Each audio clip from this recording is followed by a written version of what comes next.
2 years after my divorce, the police suddenly showed up and accused me of scamming $90,000. My head was spinning because I could not remember what I had signed. Then a former cop friend stared at the coffee my daughter had just made me and yelled, "Get a blood test now." What happened next terrified me. My name is Bernard Hayes. At 69 years old, I thought I had built a fortress of peace. A 4-bedroom colonial in the suburbs of Atlanta fully paid off, a pension from 30 years in logistics management. I am a man who believes in order, in cause and effect, in the idea that if you work hard and keep your nose clean, the world will leave you alone. But peace is fragile when the enemy has a key to your front door. Before I tell you how my own daughter tried to erase my existence, let me know in the comments where you are watching from. Hit like and subscribe if you believe that respect is earned, not inherited. It was a Tuesday morning. The kind of Tuesday that feels exactly like the one before it. That is how I like my life. Predictable. Solid. The clock on the kitchen wall read 6:14. I was sitting in my favorite leather armchair, the one that has molded to the shape of my back over the last decade. In my hand was a mug of dark roast coffee steaming in the pale morning light. Outside the window, the world was waking up. The cardinals were flitting between the branches of the old oak tree in the front yard. I remember thinking that the grass needed cutting. I remember thinking about whether to make oatmeal or scrambled eggs. It was the silence I loved the most. The silence of a house that belongs entirely to you. No mortgage, no debts, just the quiet hum of the refrigerator and the birds outside. Then the world ended. There was no knock. There was no doorbell. Just a thunderous crash that shook the floorboards beneath my feet. The front door did not just open, it exploded inward. Wood splintered and flew across the foyer. Heavy boots thundered against the hardwood like a stampede. Police search warrant.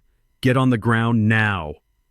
The voices were screaming, overlapping, creating a wall of noise that my brain could not process. Men in tactical gear swarmed my living room like black wasps. They had rifles raised. Flashlights cut through the dim morning light, blinding me.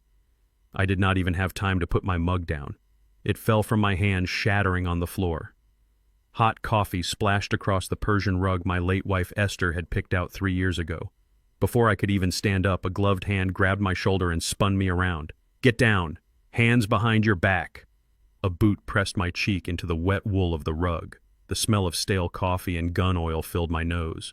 Cold steel clamped around my wrists. I tried to speak, to ask what was happening, but the breath was knocked out of me. I am a deacon at my church. I have never even had a speeding ticket in 20 years. Now I was being dragged out of my own home in my flannel pajamas while my neighbors peeked through their blinds. I saw Mrs. Higgins from across the street covering her mouth with her hand. The shame hit me harder than the pavement outside. They shoved me into the back of a squad car. The seat was hard plastic. My shoulder ached where they had wrenched my arm. I sat there watching my house get smaller in the rear window. My front door was hanging off its hinges. My sanctuary had been violated. The ride to the station was a blur of red and blue lights. I kept asking the officer in the front seat what I was charged with, but he just stared straight ahead. "You will find out soon enough," he said.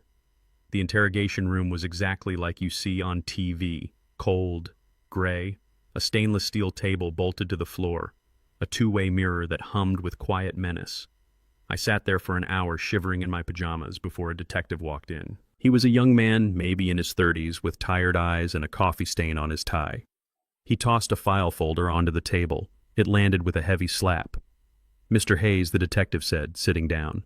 "You have been a busy man for a retiree." I looked at him confused.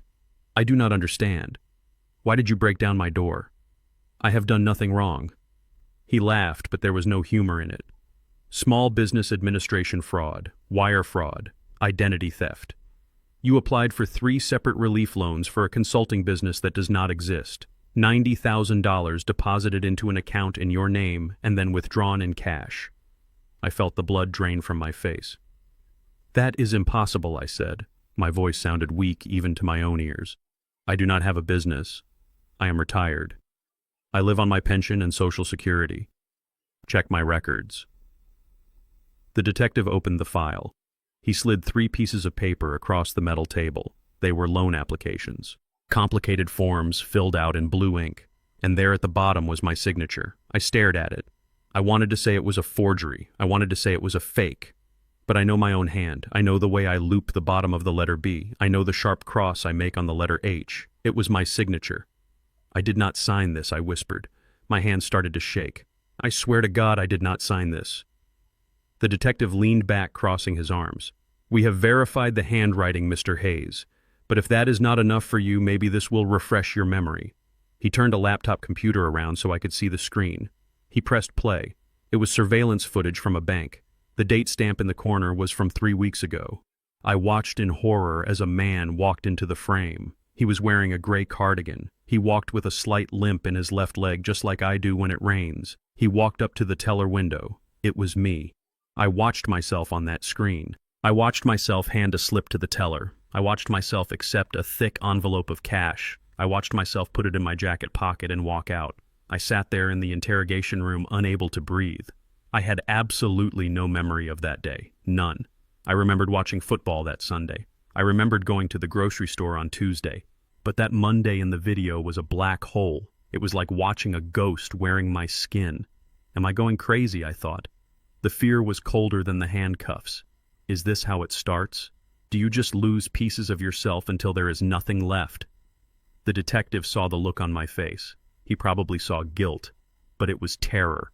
Pure, absolute terror. Hours later, the heavy metal door opened again. I expected a lawyer. Instead, I saw my daughter. Vanessa walked in looking like she had stepped out of a magazine. She was wearing a beige trench coat and carrying a designer bag that probably cost more than my first car. Her hair was perfectly straight, her makeup flawless. Behind her was Gavin, my son-in-law. Gavin is a white guy, tall, with the kind of face that politicians have. Always smiling, but the smile never quite reaches his eyes. He works in real estate, or at least that is what he tells people.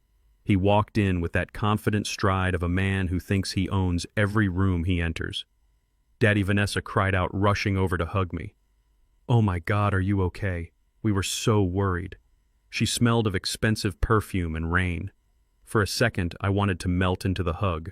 I wanted to be her father again, to let her comfort me. But then I looked at Gavin. He was standing by the door talking to the detective. He lowered his voice, but he pitched it just right so I could hear him. "Officer, we have been concerned about Bernard for a while," Gavin said. He shook his head sadly. "He gets confused. He forgets where he puts things. Last week, he couldn't find his car in the parking lot. We think it might be early-onset dementia." The detective nodded sympathetically, looking from Gavin to me. "That explains a lot. If he is not mentally competent, we might be able to work something out regarding the charges. But he cannot live alone anymore." I froze. Dementia. I pushed Vanessa away gently. "I am not senile," I said. My voice was raspy. "I do the crossword puzzle every morning in ink. I manage my own investments." Gavin walked over and put a hand on my shoulder. His hand felt heavy, like a weight dragging me down. He squeezed just a little too hard. "Pop, nobody is saying you are crazy," Gavin said, his voice dripping with fake sweetness. "But the video doesn't lie. You signed the papers, you took the money, and you don't remember any of it. That is not normal, Pop. We are just trying to help you." I looked at the video still paused on the screen. I looked at the signature on the loan papers. The evidence was overwhelming. Maybe they were right. Maybe my mind was breaking down. Maybe I was becoming the one thing I feared most, a burden. "We posted your bail," Vanessa said, wiping a tear from her cheek. "You are coming home with us, Daddy." "Well, not to your house. The police have sealed it as a crime scene for the investigation. You are coming to stay at our place." I felt a trap closing around me, but I could not see the mechanism. I was tired. I was confused. And I was scared of my own mind. Gavin smiled at the detective, then looked back at me. "Don't worry, Pop. We will take care of everything. You won't have to lift a finger. We will handle your finances, your legal issues, everything. You just need to rest." He smiled at me, but his eyes were dead cold. It was the look of a wolf looking at a wounded deer. I stood up, my legs shaky. I walked out of the police station, flanked by my daughter and her husband. I thought I was walking towards safety. I did not know I was walking into a prison much worse than the one I had just left. I did not know that the blank spot in my memory was not a disease. It was a weapon, and the war for my life had just begun. The drive to my daughter's house was silent. It was not the comfortable silence of family, but the suffocating silence of a funeral procession. I sat in the back seat of Gavin's pristine SUV watching the familiar streets of Atlanta roll by. My hands were still shaking slightly from the handcuffs. I tried to clasp them together to stop the tremors, but I could feel the vibration in my bones. I was a man who had managed warehouses with thousands of moving parts. I could tell you exactly where a shipping container was anywhere on the Atlantic Ocean. Now I could not even tell you how I ended up in this leather seat accused of a crime I did not commit. We pulled into their driveway. It was a modern house in a gated community. Lots of glass and steel. Cold. Impersonal. It looked like a dentist's office disguised as a home. Gavin turned off the engine and turned around in his seat. The tinted windows made the world outside look gray. "Pop, we need to have a serious conversation before we go inside," Gavin said. His voice was calm. Dangerously calm. I looked at him. I looked at Vanessa. She was staring out the window, refusing to meet my eyes. She was twisting her wedding ring round and round on her finger. A nervous tic she had since she was a teenager. "What conversation?" I asked. "I want to call my lawyer. I want to call Harrison. He has handled my estate planning for 20 years. He will clear this up." Gavin sighed. It was a long theatrical sigh that signaled he was dealing with a stubborn child. "Harrison is a real estate lawyer, Pop. You are facing federal charges. Wire fraud. Identity theft. These carry mandatory minimum sentences. Do you know what happens to a man your age in federal prison? You won't survive 6 months." I felt a cold knot form in my stomach. "I am innocent," I said firmly. "I did not sign those papers." "The evidence says otherwise," Gavin interrupted. His voice hardened. "The video says otherwise. The handwriting experts say otherwise. Look, Pop, we talked to the detective. Because of your condition, they are willing to offer a deal. My condition." There it was again. That word. "What deal?" I asked. "If we can prove that you are mentally incompetent, that you are suffering from dementia, then the intent to defraud goes away. You won't go to prison. You will be remanded to the care of a legal guardian." He let the words hang in the air. Legal guardian. "And who would that be?" I asked, although I already knew the answer. "Us," Vanessa whispered. She finally turned to look at me. Her eyes were red and swollen. "We just want to keep you safe, Daddy. Please, just let us help you." I looked at my daughter. My little girl. I remembered teaching her to ride a bike. I remembered paying for her first car. I remembered walking her down the aisle to this man who was now looking at me like I was a broken piece of furniture. "I am not crazy, Vanessa," I said softly. Gavin opened his door. "Let's get you inside. You are tired. We can discuss the paperwork tomorrow." The guest room they gave me was on the first floor. It was sterile. White walls, beige sheets, no pictures. It felt like a holding cell. I lay awake that night listening to the house settle. I tried to replay the last month in my head. Had I forgotten things? Had I lost time? I remembered buying milk. I remembered changing the oil in my truck. My mind felt sharp. It felt like a steel trap. So where did that video come from? The next morning, the nightmare truly began. I woke up early out of habit. I washed my face and reached for my wallet, which I always keep on the nightstand next to my watch. It was gone. I patted the table. I checked the floor. I checked the pockets of my trousers. Nothing. Panic started to rise in my chest. A primal fear. Losing your wallet is like losing your identity. I tore the bedsheets off. I looked under the mattress. "Pop, what is all the racket?" Gavin was standing in the doorway wearing a silk robe. He held a mug of coffee in one hand. "My wallet," I said, breathless. "I put it right here, last night. I remember putting it right here next to the lamp." Gavin took a sip of coffee. He looked at me with that pitying expression again, that look that made me want to scream. "Pop, your wallet is in the refrigerator." I stopped. "What?" "I found it this morning when I went to get the milk. It was on the middle shelf next to the yogurt. You must have put it there when you got water in the middle of the night." "No," I said. "No, that is ridiculous. I did not go to the kitchen last night. Come see for yourself." I followed him to the kitchen. My heart was hammering against my ribs. He opened the stainless steel refrigerator, and there it was. My brown leather wallet sitting on the cold glass shelf next to a carton of Greek yogurt. I stared at it. The leather was cold to the touch. Condensation had formed on the surface. "I did not put this here," I whispered, but my voice lacked conviction, because if I did not put it here, who did? Would Gavin really wake up in the middle of the night, steal my wallet, and put it in the fridge just to scare me? That seemed insane. More insane than me forgetting where I put it. "See, Pop," Gavin said, closing the door. "It is starting to happen more often. Just like the car keys last week. You are losing track." I took the wallet and retreated to my room. I sat on the edge of the bed trembling. I opened the wallet. My driver's license was there. My credit cards were there. Everything was in order, but my mind was not. I started to recite the multiplication tables in my head. 7 times 7 is 49.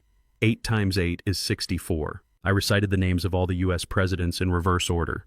Biden, Trump, Obama, Bush, Clinton. I could do it. I was sharp. I was logical. But the seed of doubt had been planted, and it grew fast. 2 days later, I woke up to screaming, "Daddy." Oh my God, Daddy. I jerked awake. The smell hit me instantly. Rotten eggs, natural gas. It was thick and suffocating. I scrambled out of bed and ran to the kitchen. Vanessa was there coughing, covering her mouth with her robe. The stove was hissing. All 4 burners were turned on full blast, but there was no flame. The kitchen was filled with gas. She reached out and twisted the knobs off. The hissing stopped.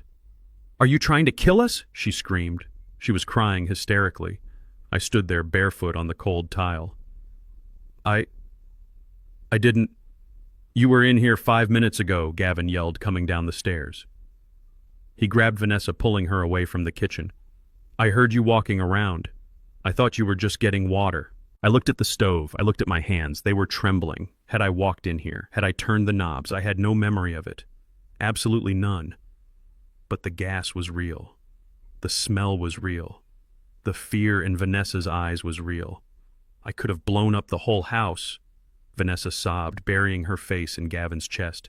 "He could have killed us all, Gavin. We can't do this. It's too dangerous." Gavin stroked her hair, staring at me over her shoulder. His eyes were hard, unforgiving. "You see this, Pop? You see what is happening. You almost killed your daughter." I backed away until my back hit the wall. I slid down until I was sitting on the floor. I put my head in my hands. Maybe they were right.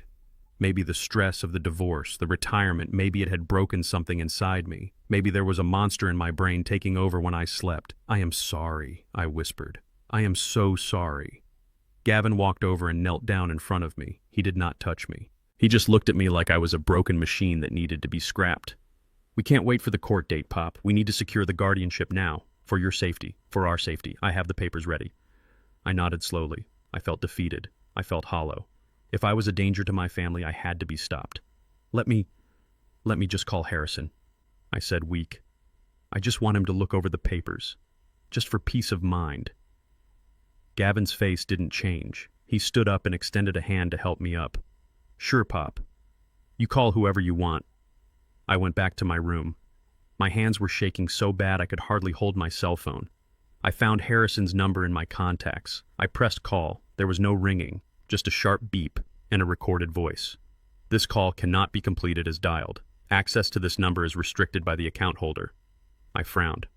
I tried again. Same message. I tried to call my friend Ike.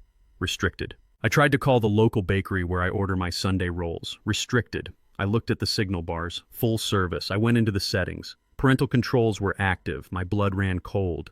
It wasn't dementia. It was a blockade.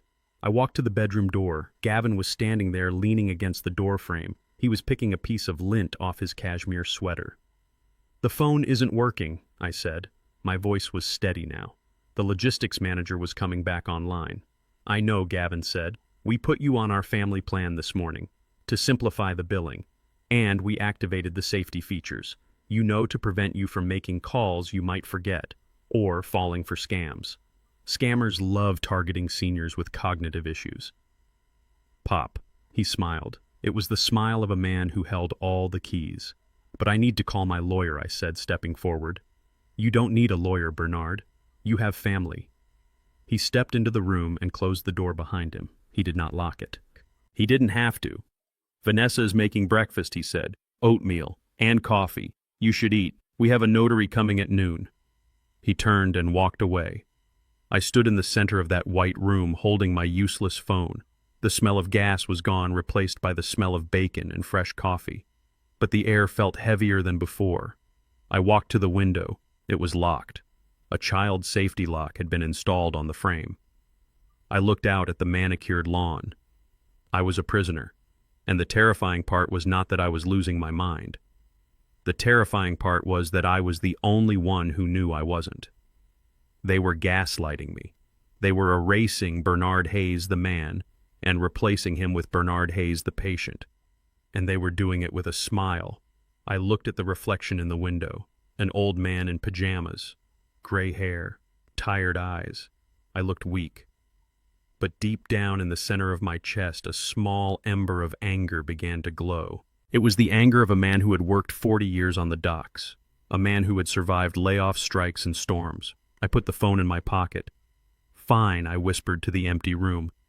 "You want to play games, Gavin. You want to control the narrative." I straightened my back. Let's see who is the better actor. I opened the door and walked toward the smell of coffee. I did not know it then, but that coffee was the weapon they were using to break me, and it would also be the key to their destruction.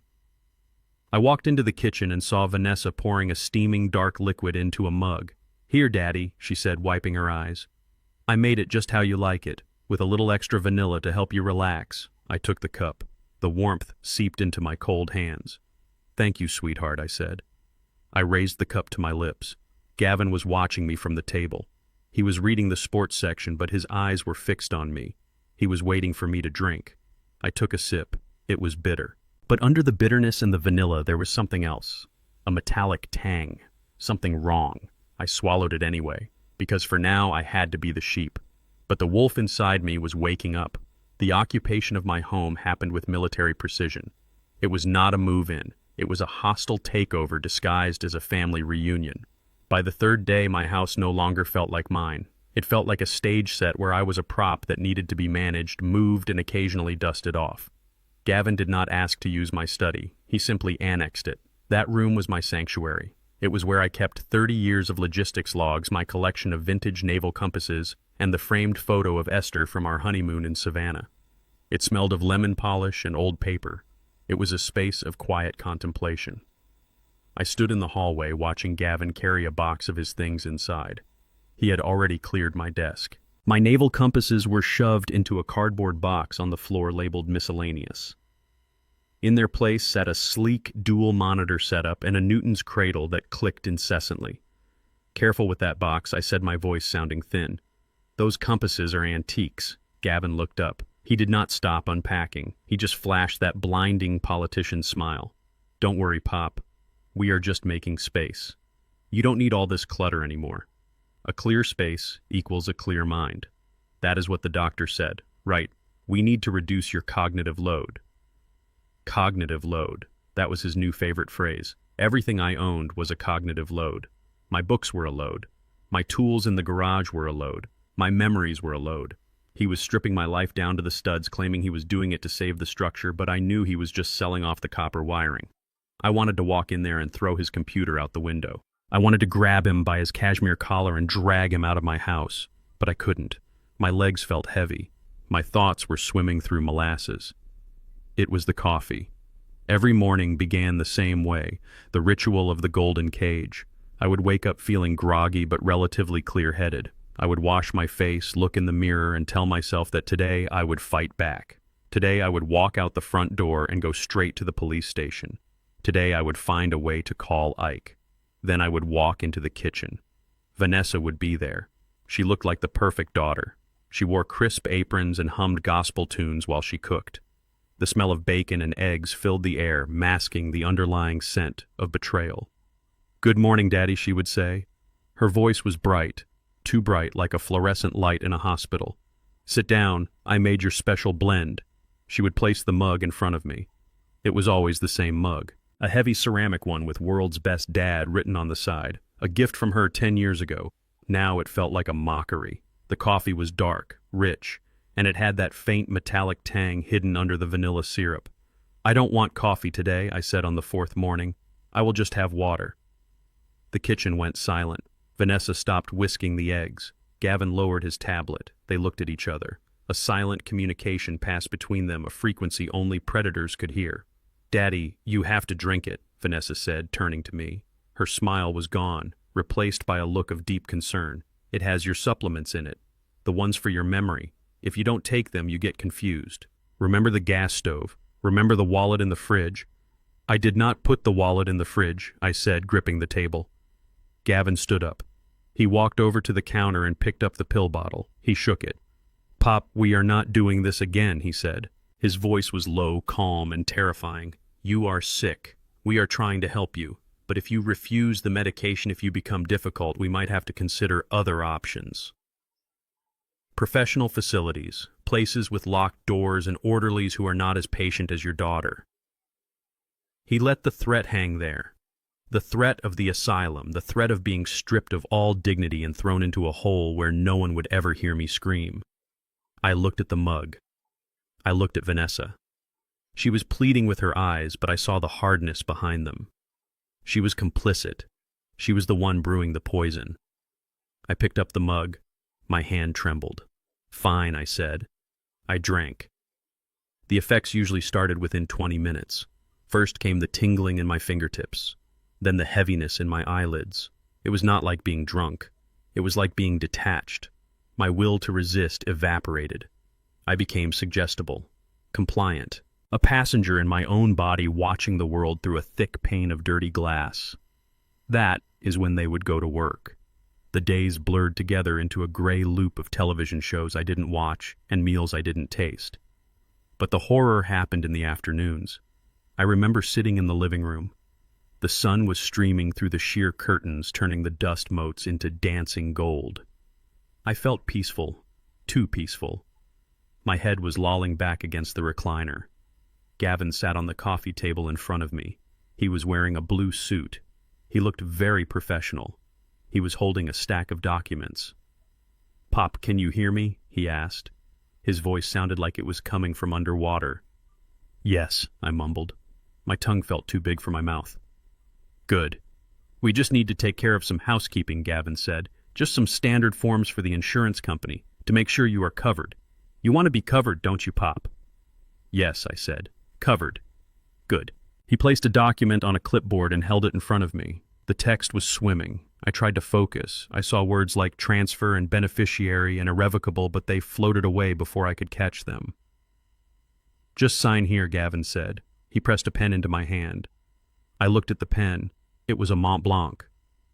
My Mont Blanc, the one I had received for 25 years of service at the logistics firm. He had taken it from my desk. "This is mine," I whispered. "Yes, Pop, it is yours. Use your pen. Sign the paper." My hand moved on its own. It was muscle memory. I had signed thousands of manifests and invoices in my life. My hand knew what to do, even if my brain was screaming for it to stop. I felt the tip of the pen glide across the paper. The friction felt loud in the quiet room. Scratch, scratch, scratch. "Good," Gavin said softly. "One more. Just one more, and you can go back to sleep." He flipped the page. Another document. This one looked denser. More paragraphs. "What is this?" I asked. "What is this?" I tried to lift my head, but it weighed 1,000 pounds.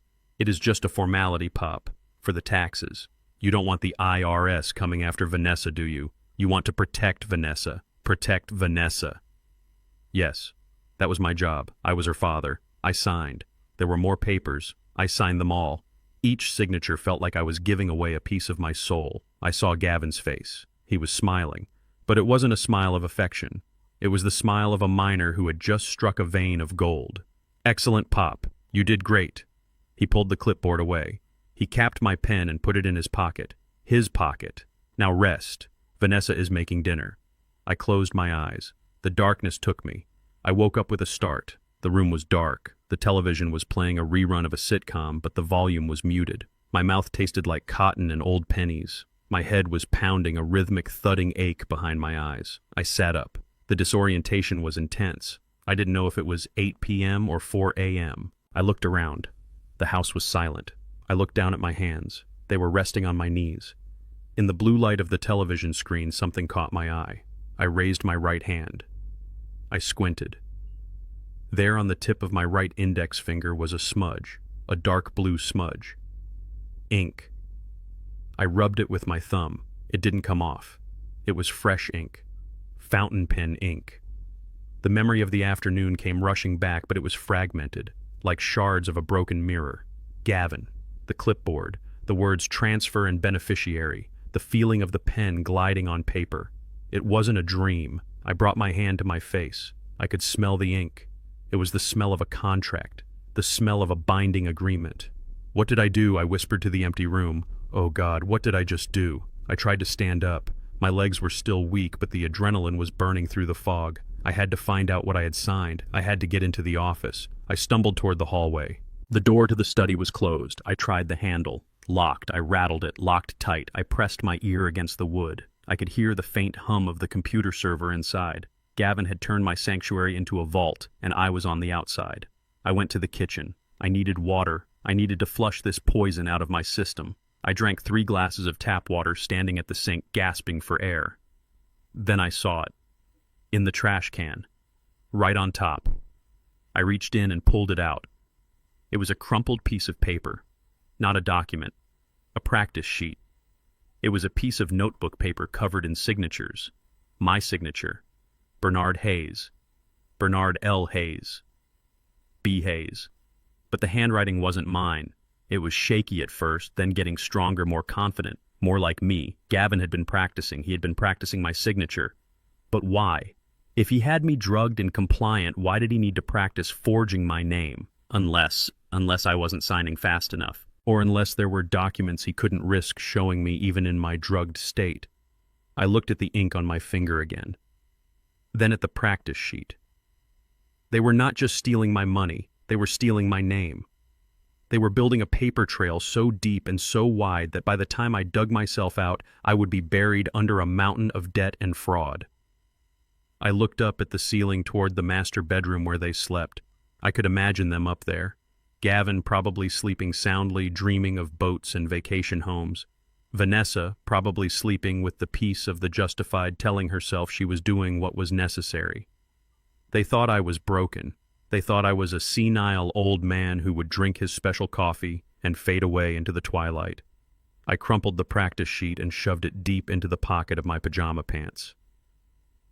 "You made a mistake, Gavin," I whispered. "You left the ink." I walked back to my room. I did not go to sleep. I sat in the chair by the window and watched the moon rise. I forced my mind to clear. I forced my body to metabolize the drug. I needed a plan. I needed to stop drinking the coffee. But I couldn't just refuse. If I refused, they would force me. Or worse, they would put me in a home where I couldn't fight back. I had to play the game. I had to be the actor. Tomorrow, I would take the cup. I would smile. I would say thank you, but I would not drink. And I would find out what was behind that locked door, even if I had to tear this house down brick by brick to do it. The golden cage was strong, but every cage has a key, and I was going to find it. The 4th day of my captivity began like the others in a haze of gray static. I was sitting in the armchair in the living room, staring at a television that was turned off. My hands were resting on my knees, and I remember thinking that they looked like they belonged to someone else.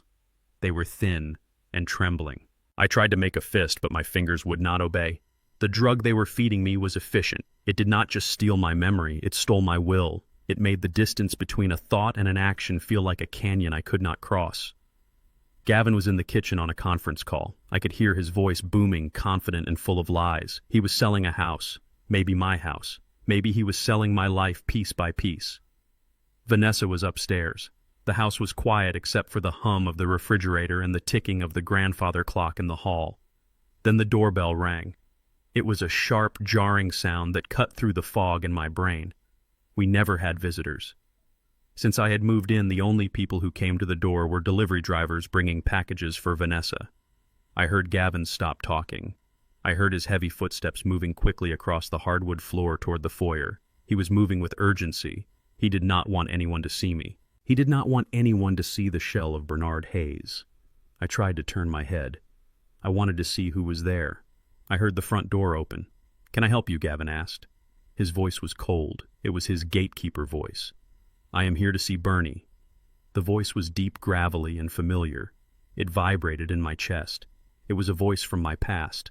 A voice from the days when men looked each other in the eye and shook hands with a grip that meant something. Ike. It was Isaac Iron Thomas, my best friend for 40 years. We played poker every Friday night. We fished on Lake Lanier. He was a retired narcotics detective, a man who had seen the darkest corners of Atlanta and walked out with his soul intact. "I am sorry," Gavin said, stepping into the doorway to block the view. "Bernard is not up for visitors today. He is having a bad episode. He is very confused." "I did not ask if he was confused," the deep voice rumbled. "I said I am here to see him. Now move out of my way, son, before I move you." There was a pause, a moment of tension that made the air in the house feel thin. Gavin was a tall man, but Ike was a mountain. "You did not block a mountain." "Fine," Gavin spat. "But only for 5 minutes. And do not upset him. He is fragile." Heavy boots stepped into the living room. I saw him. Ike was wearing his old leather jacket and a faded baseball cap. He looked out of place in this sterile modern house. He looked like a storm cloud entering a museum. He stopped when he saw me. I saw his eyes widen. I saw the shock ripple across his face. He took in my slumped posture. He took in the way my head hung low on my chest. He took in the trembling of my hands. "Bernie," Ike whispered. He crossed the room in 2 strides. He knelt down in front of me. His knees cracked, but he did not care. He took my cold hand in his massive, warm paws. "Hey there, old-timer," he said softly. "You look like hell." I tried to smile. I wanted to tell him everything. I wanted to scream that they were poisoning me. I wanted to tell him about the signatures and the gaslighting, but my tongue felt thick and heavy. "Ike," I croaked. "Good to see you." "I am here," Brother Ike said, squeezing my hand. I tried calling.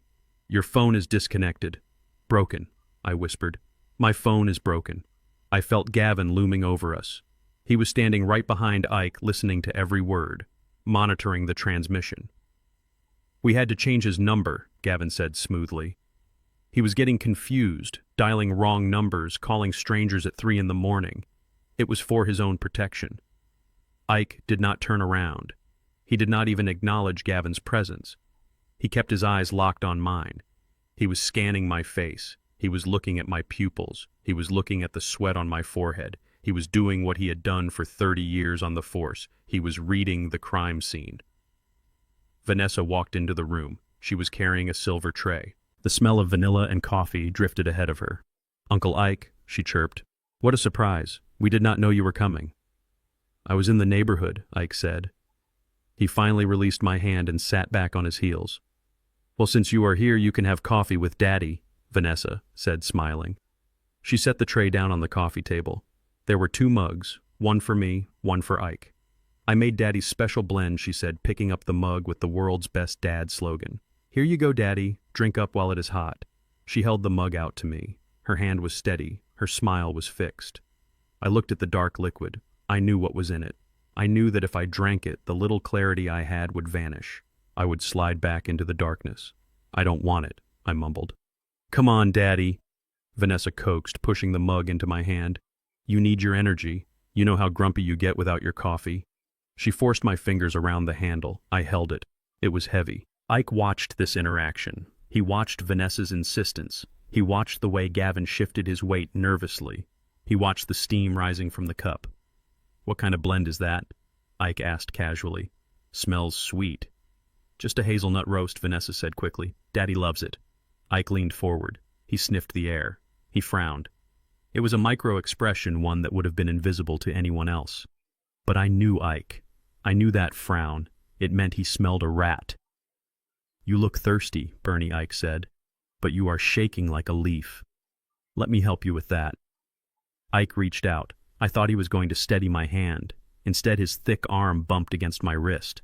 It was a hard, calculated shove. The mug flew out of my hand. It hit the hardwood floor with a wet crunch. The ceramic shattered. Dark, hot coffee exploded everywhere. It splashed onto the expensive white rug. It splashed onto the legs of the coffee table. It splashed onto Ike's boots. "Oh my God," Vanessa screamed. She jumped back, dropping the tray. "Look what you did," Gavin yelled, stepping forward, his face turning red. "That is a Persian rug. That is dry clean only." Ike did not apologize.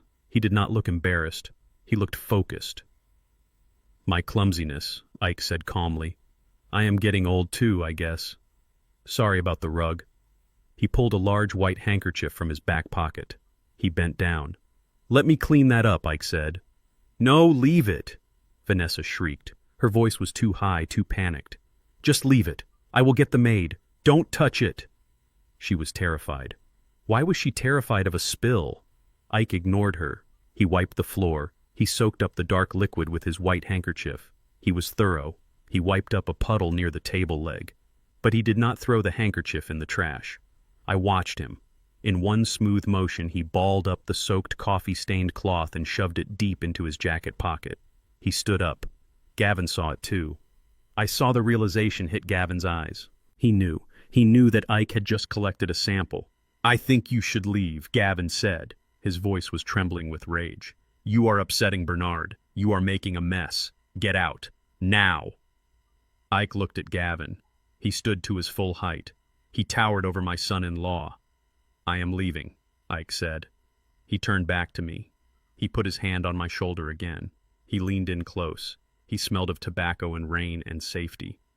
"I'm going to fix this, Bernie," he said. He pulled me into a hug. It was a bear hug, the kind that cracks ribs. But in that embrace, he brought his mouth right next to my ear. He whispered 3 words. 3 words that cut through the drug, through the fog, through the fear. "Do not drink." He pulled back. He winked at me. A slow, deliberate wink. "I will see you soon, old-timer," Ike said. He turned and walked toward the door. He did not look back at Gavin or Vanessa. He walked with the heavy, confident stride of a man who has a mission. Gavin slammed the door behind him. He locked the deadbolt. He turned around his chest, heaving. "That man is never allowed in this house again," Gavin hissed. Vanessa was on her knees, scrubbing the floor with paper towels. She was crying. "He ruined the rug," she sobbed. "He ruined everything." "No, he didn't," Gavin said, staring at the door. "He is just a washed-up old cop. He doesn't know anything." But Gavin was wrong. Ike knew everything. And now I knew too. I sat in my chair. My heart was pounding. The fog was still there, but a light had been turned on in the distance. "Do not drink." I looked at the shattered remains of the mug on the floor. I looked at the dark stain on the rug. They were poisoning me. The realization was not a shock anymore. It was a confirmation. It was a weapon. Ike had the sample. He was going to the lab. He was going to find out what was in that coffee. And I had a job to do. I had to survive until he came back. Vanessa stood up, holding the wet paper towels. She looked at me. Her eyes were cold. "I will make you another cup, Daddy," she said. "No," I said. My voice was stronger this time. "I am tired. I want a nap." "You need your coffee," she insisted, stepping toward the kitchen. I threw up. I lied. I felt the nausea rise and I used it. I threw up this morning. My stomach is sick. No coffee. She stopped. She looked at Gavin. "Let him sleep," Gavin said. He sounded distracted. He was pacing by the window, looking out at the street, checking to see if Ike was really gone. "One day without the meds won't hurt. We can double the dose tomorrow." Double the dose. I closed my eyes and pretended to drift off. But under my eyelids I was awake. I was calculating. Ike was out there. He was moving. The gears of justice were starting to turn. I just had to hold on. I just had to keep my mouth shut and my mind open. I waited until I heard them leave the room. I waited until I heard Gavin go back to his office and Vanessa go upstairs to change her clothes. Then I opened my eyes. I looked at the spot on the floor where the coffee had spilled. It was still wet. I knew what I had to do next. I had to get out. I couldn't wait for Ike to come back with a warrant. That could take days. And if they doubled the dose tomorrow, I might not wake up. I had to escape. Tonight. I looked at the window. The child's safety lock was still there. But Ike had given me something else besides hope. When he hugged me, when he squeezed me tight, I felt something hard press against my side, something he had slipped into the pocket of my cardigan. I reached into my pocket. My fingers closed around a small, cold metal object. It was a window punch, a small tool used by first responders to break car glass. I squeezed it tight. "Thank you, brother," I whispered. Tonight the golden cage was going to break. Tonight Bernard Hayes was going back into the world. and God help anyone who tried to stop me. The digital clock on the nightstand read 2:14 in the morning. The numbers glowed a menacing red in the darkness of my prison. I had not slept. I sat on the edge of the bed fully dressed in dark jogging pants and a black sweater I had dug out from the bottom of my suitcase. My heart was beating a slow, heavy rhythm against my ribs. It was the rhythm of a man about to gamble everything he had left. Gavin had turned the house into a fortress. Earlier that evening, while I pretended to doze in front of the television, I watched him install the new security system. Motion sensors in the hallway, cameras covering the front and back doors. He had even put a chime on my bedroom door so that if I opened it, a pleasant ding-dong would sound in their master bedroom upstairs. He told me it was for my safety. He said that people with dementia often wandered off at night and got lost. He was building a cage and telling me it was a crib. But Gavin made a mistake. He was arrogant. He assumed I was a feeble old man whose mind was mush. He did not know that for 30 years I managed logistics for the busiest shipping hub in Atlanta. I knew how to find a breach in security. I knew that every system had a blind spot. The blind spot was the renovation. Gavin and Vanessa were having the siding replaced on the west side of the house. Scaffolding had been erected 2 days ago, climbing up the side of the building past the second-floor guest bathroom. That bathroom window was the only one in the house that did not have a sensor yet, because the contractors had removed the frame to work on the siding. I just had to get there. The problem was the hallway sensor. I could not walk out of my door without triggering the alarm. I looked at the window in my room. It was locked with the child safety device. I reached into my pocket and touched the cold steel of the window punch Ike had given me. I could break the glass, but the noise would wake the dead. I had to be smarter. I went to the air vent near the floor. It was an old house and the ductwork was large. I unscrewed the cover using the edge of a dime I found in my pocket. It took 10 minutes of agonizingly slow turns. When the screw finally came loose, I pulled the grate away. I could not fit in the vent, but I could use it. I took a heavy book from the shelf and placed it inside the duct, then shoved it as far as I could with a coat hanger. The thud echoed softly through the metal.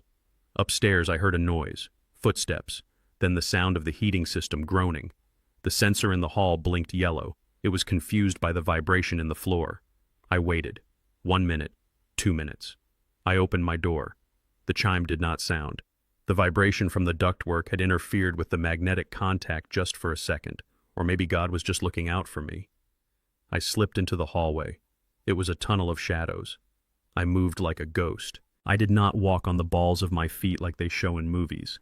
I walked on the outer edges of my soles, rolling my weight to silence the creaky floorboards. I knew every groan of this house. I knew which board to skip and which one to trust. I reached the stairs. I crawled up on my hands and knees to stay below the range of the motion detector mounted on the landing. My arthritic knees screamed in protest. Sweat stung my eyes. I felt ridiculous. I was 69 years old, crawling through my daughter's house like a thief, but I kept going. I reached the second floor. The door to the guest bathroom was ajar. I slipped inside and closed it softly. I locked it. I went to the window. It was covered with a plastic sheet taped to the frame. I used my pocket knife to slice through the tape. The cool night air hit my face. It smelled of wet pine and freedom. I looked down. The scaffolding was right there, a metal skeleton clinging to the house. But it was a 2-foot gap from the window ledge to the metal platform, and it was a 20-foot drop to the concrete driveway below. I took a deep breath. I swung my leg over the sill. My muscles were stiff. The drug residue in my system made my balance swim. I gripped the window frame until my knuckles turned white. "You can do this, Bernard," I whispered. "You have to do this." I lunged. My foot found the metal grating of the scaffold. It rattled loud in the silence. I froze, pressing my body against the cold steel bars, waiting for a light to flip on, waiting for Gavin to shout. Silence. The house slept on. I began the descent. It was a nightmare. The scaffolding was wet with dew. My hands slipped on the cold metal. Every movement sent a jolt of pain through my shoulders. I was not a young man anymore. I was heavy and tired. But I thought about the signature I had seen. I thought about the smirk on Gavin's face. Anger is a powerful fuel. It burns cleaner than gasoline. When my feet touched the grass, I almost collapsed. My legs were jelly, but I did not stop. I ran. I ran through the shadows of the hedges, keeping low, avoiding the streetlights. I ran past the manicured lawns of my neighbors, past the mailboxes that looked like silent sentinels. At the corner of Elm and Maple, a dark sedan was idling. The headlights were off. I opened the passenger door and fell inside. The interior smelled of old leather and peppermint. "Go!" I gasped. "Just go." Ike did not ask questions. He put the car in gear and we rolled away into the night. He drove with one hand on the wheel and the other resting on the center console near a terrifyingly large revolver. "You okay, Bernie?" he asked, looking at me in the rearview mirror. "I am alive," I said, trying to catch my breath. "Where are we going?" "To see a friend," Ike said. "A man who owes me a favor. He used to be a medical examiner before he got tired of the politics. He runs a private lab now. Very private." We drove for 20 minutes to an industrial park on the edge of town. Ike pulled up to a nondescript brick building.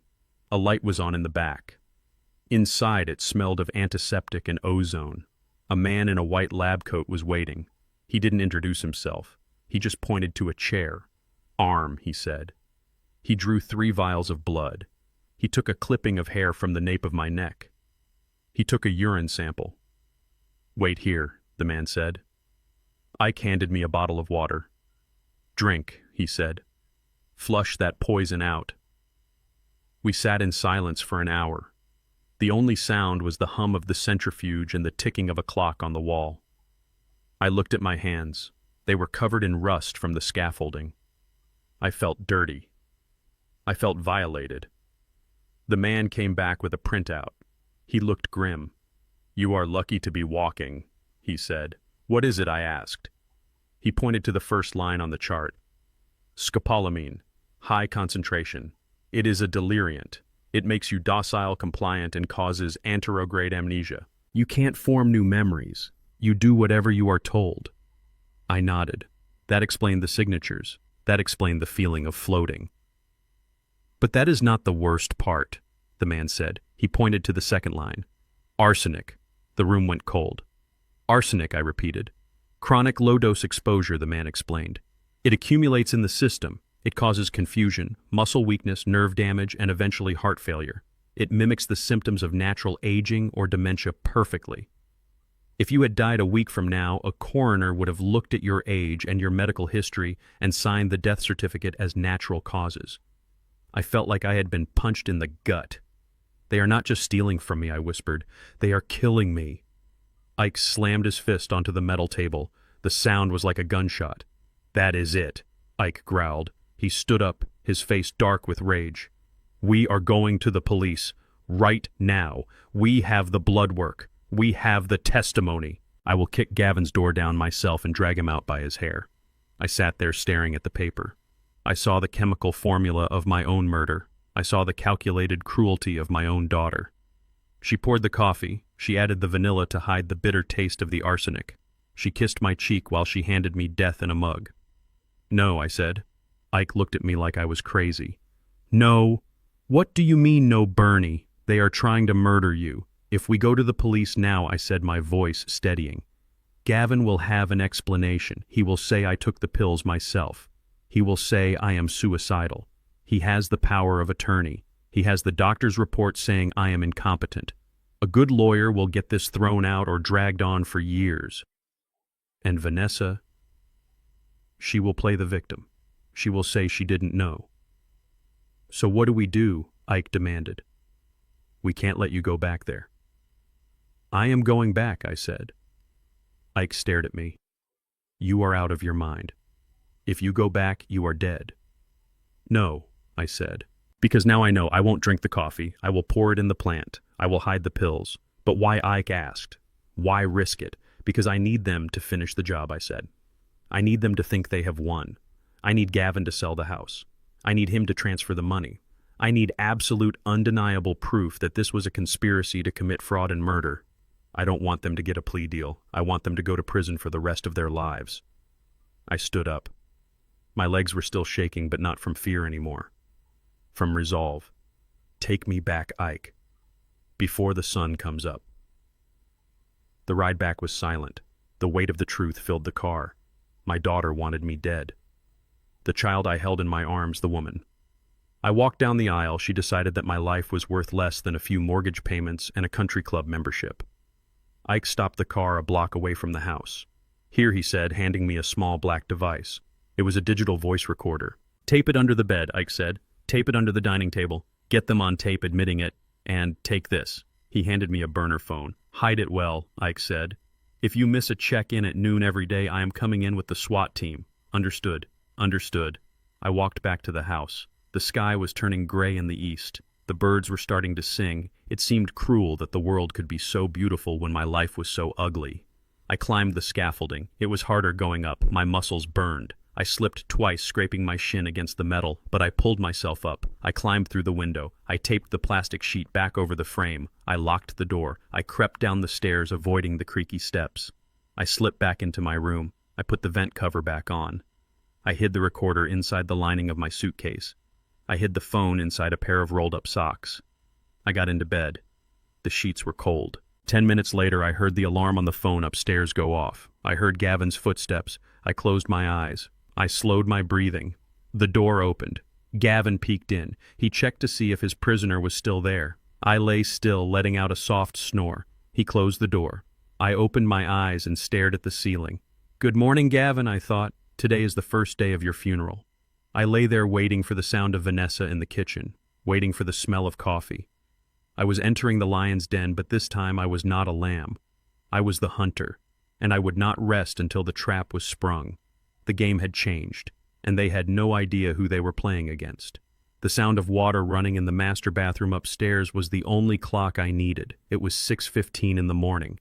Gavin took exactly 12 minutes to shower. He was a creature of vanity, and those 12 minutes were my only window of opportunity. I stood in the hallway, listening to the pipes rattle. The house was waking up, but the beast was momentarily distracted.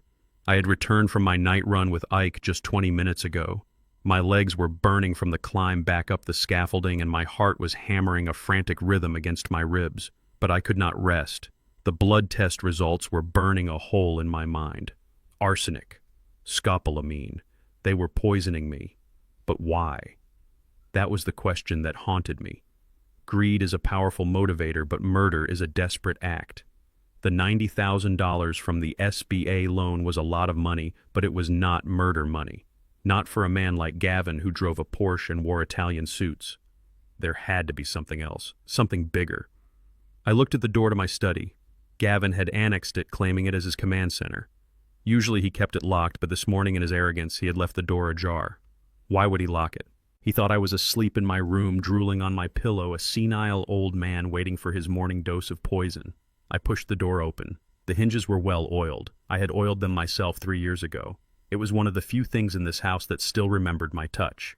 The room smelled wrong. It used to smell of my pipe tobacco and old paper. Now it smelled of ozone and Gavin's expensive cologne. My mahogany desk was cluttered with his gadgets. 3 monitors were set up in a semicircle, glowing with a soft blue light. I sat in his chair. It felt alien. I touched the mouse and the screens woke up. Password required. I stared at the blinking cursor. This was the wall. I knew logistics. I knew how to route a shipping container from Shanghai to Savannah, but I was not a hacker. I looked around the desk for a sticky note, a notebook, anything. Nothing. Gavin was too careful for that. I tried to think like him. What would a narcissist use as a password? I typed in his own name. Gavin Miller 1. Access denied. I typed in money. Access denied. I typed in success. Access denied. The screen shook, rejecting my attempts. I had limited time. The water upstairs was still running, but for how long? 5 minutes left. Maybe 4. I looked at a framed photograph on the desk. It was the only personal item Gavin kept there. It was a picture of Vanessa. Not a picture of them together. Just Vanessa looking beautiful and expensive. He didn't love her. He owned her. She was his trophy. I thought about the date he met her. No, I didn't know that. I thought about their wedding anniversary. I typed it in. June 12th. Access denied. Panic began to rise. My hands were sweating. Then I remembered something he said at dinner a few months ago. He said Vanessa was his lucky charm, his golden ticket. I typed in her birthday. The day my life changed forever. The day I held her in my arms and promised to protect her. 04151992. The circle spun. Once. Twice. Welcome, Gavin. I let out a breath I didn't know I was holding. He was lazy. He used the one date he knew I would never forget, but he assumed I was too broken to use it. I opened his email. I opened his browser history. I started digging. What I found was not just a smoking gun. It was a nuclear bomb. The $90,000 from the SBA loan was gone. It had evaporated weeks ago. But that was just the tip of the iceberg. I opened a folder labeled Investments. It was a graveyard of money. Gavin was a gambler. But he didn't play poker like Ike and me. He played with cryptocurrency. He played with high-risk volatile stocks. I saw transfers of $5,000, $10,000, $50,000 to platforms I had never heard of, all of them showing massive losses in red ink. I opened a spreadsheet named Liabilities. The number at the bottom of the column made me gasp. $350,000. He owed money to everyone. Credit cards, personal loans, and some names that didn't look like banks. Names like Viper and The Ledger. These were loan sharks, the kind of people who didn't send late notices, they sent men with baseball bats. I realized then why he needed me out of the way. He wasn't just trying to steal a little cash. He was drowning. He was in a hole so deep he couldn't see the sky, and I was the only thing standing between him and survival. I minimized the spreadsheet and saw a PDF file on the desktop. It was titled Hayes Property Liquidation. Liquidation. That is what you do to a failed business, not a family home. I opened it. It was a complete dossier on my house. Appraisals, inspection reports, and a pre-approved application for a reverse mortgage followed by an immediate sale contract to a private equity firm. The sale price was $420,000. It was perfect math. He sells my house. He pays off his $350,000 debt. He keeps the rest for a new car and a vacation. And me. What happens to Bernard Hayes? I scrolled down. I found a brochure for a facility called Shady Acres State Care. It wasn't the luxury home they promised. It was a warehouse for the indigent, a place where people went to die on Medicaid. My hands were shaking so hard I could barely hold the mouse. They were going to sell everything I worked for, everything I built to pay for his gambling addiction. And Vanessa. Did she know? I found an email chain between Gavin and Vanessa. Subject: We need more time. Vanessa wrote, Daddy is getting suspicious. He asked about the wallet again. I feel sick, Gavin. Gavin replied. Stick to the plan. The doctor said the decline needs to look natural. If we rush it, the insurance investigation will flag it. Just keep up with the coffee. We are almost there. She knew. She knew about the debts. She knew about the house. She might not know about the arsenic specifically, but she knew she was drugging her own father to save her husband's neck. My heart shattered. It didn't break. It turned into dust. Suddenly, the sound of water upstairs stopped. Silence rushed back into the house, filling the room with dread. I heard heavy footsteps on the floor above me. He was moving fast. He wasn't drying off. He was coming downstairs. I looked at the screen. I needed to leave it exactly as I found it. I closed the windows. I cleared the recent documents list. The footsteps hit the stairs. Thud, thud, thud. I pushed the chair back. I wiped the mouse with my sleeve to remove my fingerprints. I moved to the door. Too late. He was in the hallway. I could hear him humming, a cheerful, mindless tune, the sound of a man who thinks he has won. If I walked out now, he would see me. If he saw me in his office fully dressed and alert, the game would be over. He would know the drugs weren't working. He might get violent. I had seen the desperation in his financial records. A desperate man is capable of anything. I stepped back into the room. There was no other exit. The window was painted shut. I looked around frantically. The desk, too open. The curtains, too sheer. The closet. It was a small closet where I used to keep my winter coats. Now Gavin used it to store his golf clubs and boxes of files. I opened the door and squeezed inside. It was tight. I had to step over a bag of clubs. I pulled the door shut just as the handle of the office door turned. I held my breath. I pressed my hand over my mouth. I prayed to a God I hadn't spoken to in years. Gavin walked in. I could hear the rustle of his silk robe. I could smell the steam and soap radiating from him. He sat down in the chair. The leather creaked. I watched through the thin slit of the louvered closet door. I could see the back of his head. I could see him reach for his phone. He dialed a number. He put it on speaker. "Yeah, it's me," Gavin said. His voice was different now. No charm, just fear masked as bravado. "Where is my money?" Gavin, a voice on the phone crackled. It sounded like grinding metal. "You said Friday. It is Tuesday." I know, Gavin said quickly. "I have it under control. The asset is secured." I don't care about assets, the voice said. I care about cash. You are playing games with the wrong people. Listen to me, Gavin snapped. The old man is fading fast. The doctor says his capacity is gone. I have the power of attorney ready to go. I felt a cold sweat running down my back. I was the asset. I was the inventory he was trying to move. When the voice asked, "Next week," Gavin said, "he is going to have a major episode soon. We are increasing the dosage. Once he is committed to the state facility, I can liquidate the property immediately. The buyer is lined up. Cash deal, next week. I had 7 days, less. If they were increasing the dosage, I might not survive the weekend." "Make it happen, Gavin," the voice said. "Or we will come to the house, and we won't be coming for coffee." The line went dead. Gavin slammed the phone down on the desk. "Damn it," he hissed. He sat there for a moment, breathing heavily. Then he stood up. He walked toward the closet. My heart stopped. My lungs turned to stone. He was coming right for me. He needed a file. Or his golf clubs. I squeezed my eyes shut. I prepared to fight. I gripped the window punch in my pocket. If he opened that door, I would have to take him down. I was old, but I was fighting for my life. He stopped just inches from the door. I could hear his breathing. Then he turned around. He grabbed a stress ball from the shelf next to the closet. He squeezed it once, twice, then threw it against the wall. "Just die already, old man," he muttered. "Just die and save us all the trouble." He walked out of the room. I waited until I heard him go into the kitchen. I waited until I heard him talking to Vanessa. Then I slipped out of the closet. I was shaking uncontrollably. Not from fear anymore, but from a cold, hard realization. I was not a father to them. I was not a human being. I was a check waiting to be cashed. I crept back to my room. I took off my street clothes and put on my pajamas. I got into bed, but I did not sleep. I lay there staring at the ceiling, and I made a vow. Gavin wanted a major episode. He wanted a show. Fine. I would give him a show. But it wouldn't be the one he wrote. I would play the part of the dying man. I would let him think he had won. I would let him sign the papers. I would let him call the buyers. And when he was standing on the precipice of victory, thinking he was the king of the world, I would push him off. The real motive was not just money. It was survival. And only one of us was walking out of this house with a life. The fern in the corner of the dining room was dying.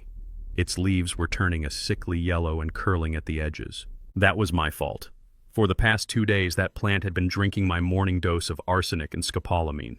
I felt a pang of guilt every time I poured the dark liquid into the soil, but it was a necessary casualty in a war that had no rules. Day 7 of my captivity was the day I decided to win an Oscar. If Gavin wanted a senile, helpless old man, I was going to give him the performance of a lifetime. I was going to be so pathetic, so broken, that he would stop seeing me as a threat and start seeing me as a piece of luggage. The morning ritual began as always. Vanessa placed the mug in front of me. Her hand lingered on my shoulder for a second. Was it guilt? Or was she just checking to see if my muscles were atrophying? "Drink up, Daddy," she said softly. I stared at the cup. I let my jaw go slack. I let my eyes unfocus until the room became a blur. I reached for the handle and deliberately fumbled it. My fingers knocked against the ceramic, making a loud clinking sound. Gavin looked up from his tablet. He watched with the clinical interest of a scientist observing a lab rat. I lifted the cup with both hands, shaking them violently. The coffee sloshed over the rim, burning my knuckles. I did not flinch. I let it burn. Pain was good. Pain kept me sharp. I brought the cup to my lips but kept them tight. I let the liquid dribble down my chin, staining my pajama shirt. I made a gurgling sound like a child learning to drink. "Look at him," Gavin said with a sneer. "He is regressing fast. It is disgusting." Vanessa grabbed a napkin and wiped my chin. Her touch was rough. She was losing patience. "Daddy, focus," she snapped. "Swallow it." I waited for her to turn away to the sink. In that split second, I tipped the mug, pouring the rest of the contents into the fern pot next to my chair. When she turned back, the cup was empty, and I was smiling a vacant, drooling smile. "Good," Vanessa said, seeing the empty cup. "Good job, Daddy." "The drug takes about an hour to kick in," Gavin said, checking his watch. "By noon, he should be completely out of it. That is when we will record the video for the insurance company." I sat there nodding my head like a bobblehead doll. Inside, I was screaming. But outside, I was the picture of decay. The real test came an hour later. I knew that to truly lower their guard, I had to humiliate myself. I had to do something that a proud man like Bernard Hayes would never do unless his mind was completely gone. I was sitting on the sofa. Gavin was on a call with his loan shark begging for a few more days. I stood up slowly. I looked at Gavin. "Who are you?" I asked, my voice trembling. "Where is my mother?" Gavin rolled his eyes. He covered the phone microphone. "I am Gavin, your son-in-law. Sit down, old man." I took a step toward him. "I want to go home," I wailed. "I want my mother." Then I did it. I relaxed the muscles in my bladder. I let go. The warm wetness spread down my legs, soaking my trousers and pooling on the expensive hardwood floor. It was the most shameful moment of my life. I felt hot tears prick my eyes, and I didn't have to fake them. To reduce myself to this, to strip away my own dignity, was a price I never thought I would have to pay. Gavin froze. He looked at the puddle. He looked at me, his face twisted into a mask of pure revulsion. "Oh my God!" he shouted into the phone. "I have to call you back." He hung up and stood up, backing away from me as if I were radioactive. "Vanessa!" he screamed. "Get down here! Now!" Vanessa came running down the stairs. When she saw me standing there, crying in a puddle of my own urine, she put her hand over her mouth. "He is incontinent now," Gavin yelled, waving his arms. "Look at this. This is what I have to deal with. He is a vegetable, Vanessa. A leaking, rotting vegetable." I stood there shaking, sobbing, crying out for people who were long dead. I saw the look in their eyes. It wasn't just disgust. It was dismissal. In that moment, I ceased to be a person to them. I was no longer Bernard Hayes, the father, the logistics manager, the man who built a life. I was just a problem to be solved, a mess to be cleaned up, and that was exactly what I wanted. "Get him in the shower," Gavin barked. "I will call the cleaning crew. I can't touch him. I might vomit." Vanessa grabbed my arm. She dragged me toward the bathroom. She didn't speak to me. She didn't try to comfort me. She just handled me, roughly stripping off my wet clothes like she was peeling a potato. While I stood under the hot water, scrubbing the shame off my skin, I made a plan. They thought I was broken. They thought I was incapable of complex thought. That meant they would be careless. That afternoon, they left me in my room to rest. They assumed I was exhausted from the episode. Gavin went out to meet with the buyer to finalize the cash deal. Vanessa was in the kitchen aggressively chopping vegetables, taking her frustration out on the carrots. I retrieved the listening device from the lining of my suitcase. It was a small black disc, no bigger than a quarter. Ike had given it to me with a warning. "You only get one shot with this, Bernie. Place it where they talk." I knew where they talked. I knew where all the conspiracies were hatched. The master bedroom. I waited until I heard the blender start in the kitchen. It was a loud industrial machine that would mask the sound of my footsteps. I opened my door. No chime. I had disabled it with a magnet I stole from the refrigerator earlier. I crept up the stairs. My knees ached, but I moved with the silence of a shadow. I reached the master bedroom door. It was closed but not latched. I pushed it open. The room smelled of lavender and greed. The bed was made with military precision. This was where my daughter slept, next to the man who was trying to kill me. I dropped to my knees. I slid under the king-sized bed. It was dusty. I crawled to the center, right under where their heads would be. I peeled the backing off the adhesive strip on the device. I pressed it firmly against the wooden slat of the bed frame. I held it there for 10 seconds, counting down. 10. 9. 8. Done. Now I had to get out. I scrambled backward. My elbow hit a shoebox. It made a soft thud. I froze. The blender downstairs stopped. The silence in the house was sudden and terrifying. I lay on the floor, pressing my face into the carpet. Had she heard it? Daddy Vanessa's voice drifted up the stairs. "Daddy, are you awake?" I held my breath. I did not move. I did not blink. I heard her footsteps on the stairs, slow, hesitant. She was coming up. If she found me here in her bedroom fully dressed and alert, the game was over. She would know, and she would call Gavin. And this time they wouldn't use poison. They would use a pillow. I looked around the room. There was no place to hide. The closet was too far. The bathroom was en suite, but if I went in there, I would be trapped. The footsteps reached the landing. I scrambled to the door. I did not go out. I hid behind it, pressing myself into the narrow gap between the open door and the wall. Vanessa walked into the room. I saw her through the crack in the hinge. She looked tired. She was holding a laundry basket. She walked to the bed. She placed the basket on the mattress right above where I had planted the bug. She stood there for a moment, looking at the wedding photo on the nightstand. She sighed. It was a deep, shuddering sound. Daddy, she whispered to the empty room. Why won't you just let go? She turned and walked into the bathroom. I didn't wait. As soon as the bathroom door clicked shut, I slipped out from behind the bedroom door. I flew down the stairs. I was back in my room and under the covers in 15 seconds. My heart was beating so fast I thought it would burst through my chest, but I had done it. The trap was set. That night I lay in bed wearing a single earbud connected to the receiver Ike had given me. The signal was clear. I heard them come into the room.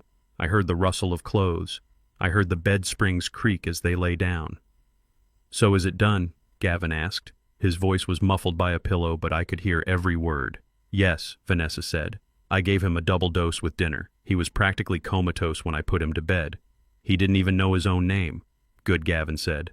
I met with the investors. They have the cash ready. 400 grand.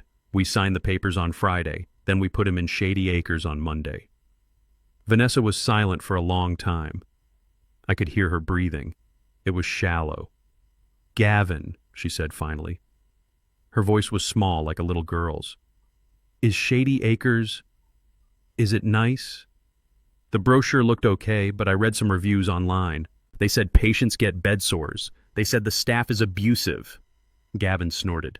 It is a state facility, Vanessa. It is not the Ritz, but it keeps him alive, and more importantly, it keeps us alive. But he is my father, Vanessa said. I feel sick, Gavin. I look at him and I see him shaking and wetting himself, and I feel like a monster. Maybe we should just sell the house and let him live with us. We can pay off the debts slowly. I held my breath. This was it. This was the moment of truth. My daughter was fighting for her soul. I prayed. I prayed that she would choose me. I prayed that the love I had poured into her for 30 years would be enough to break Gavin's spell. Gavin shifted in bed. I heard the cold authority in his voice.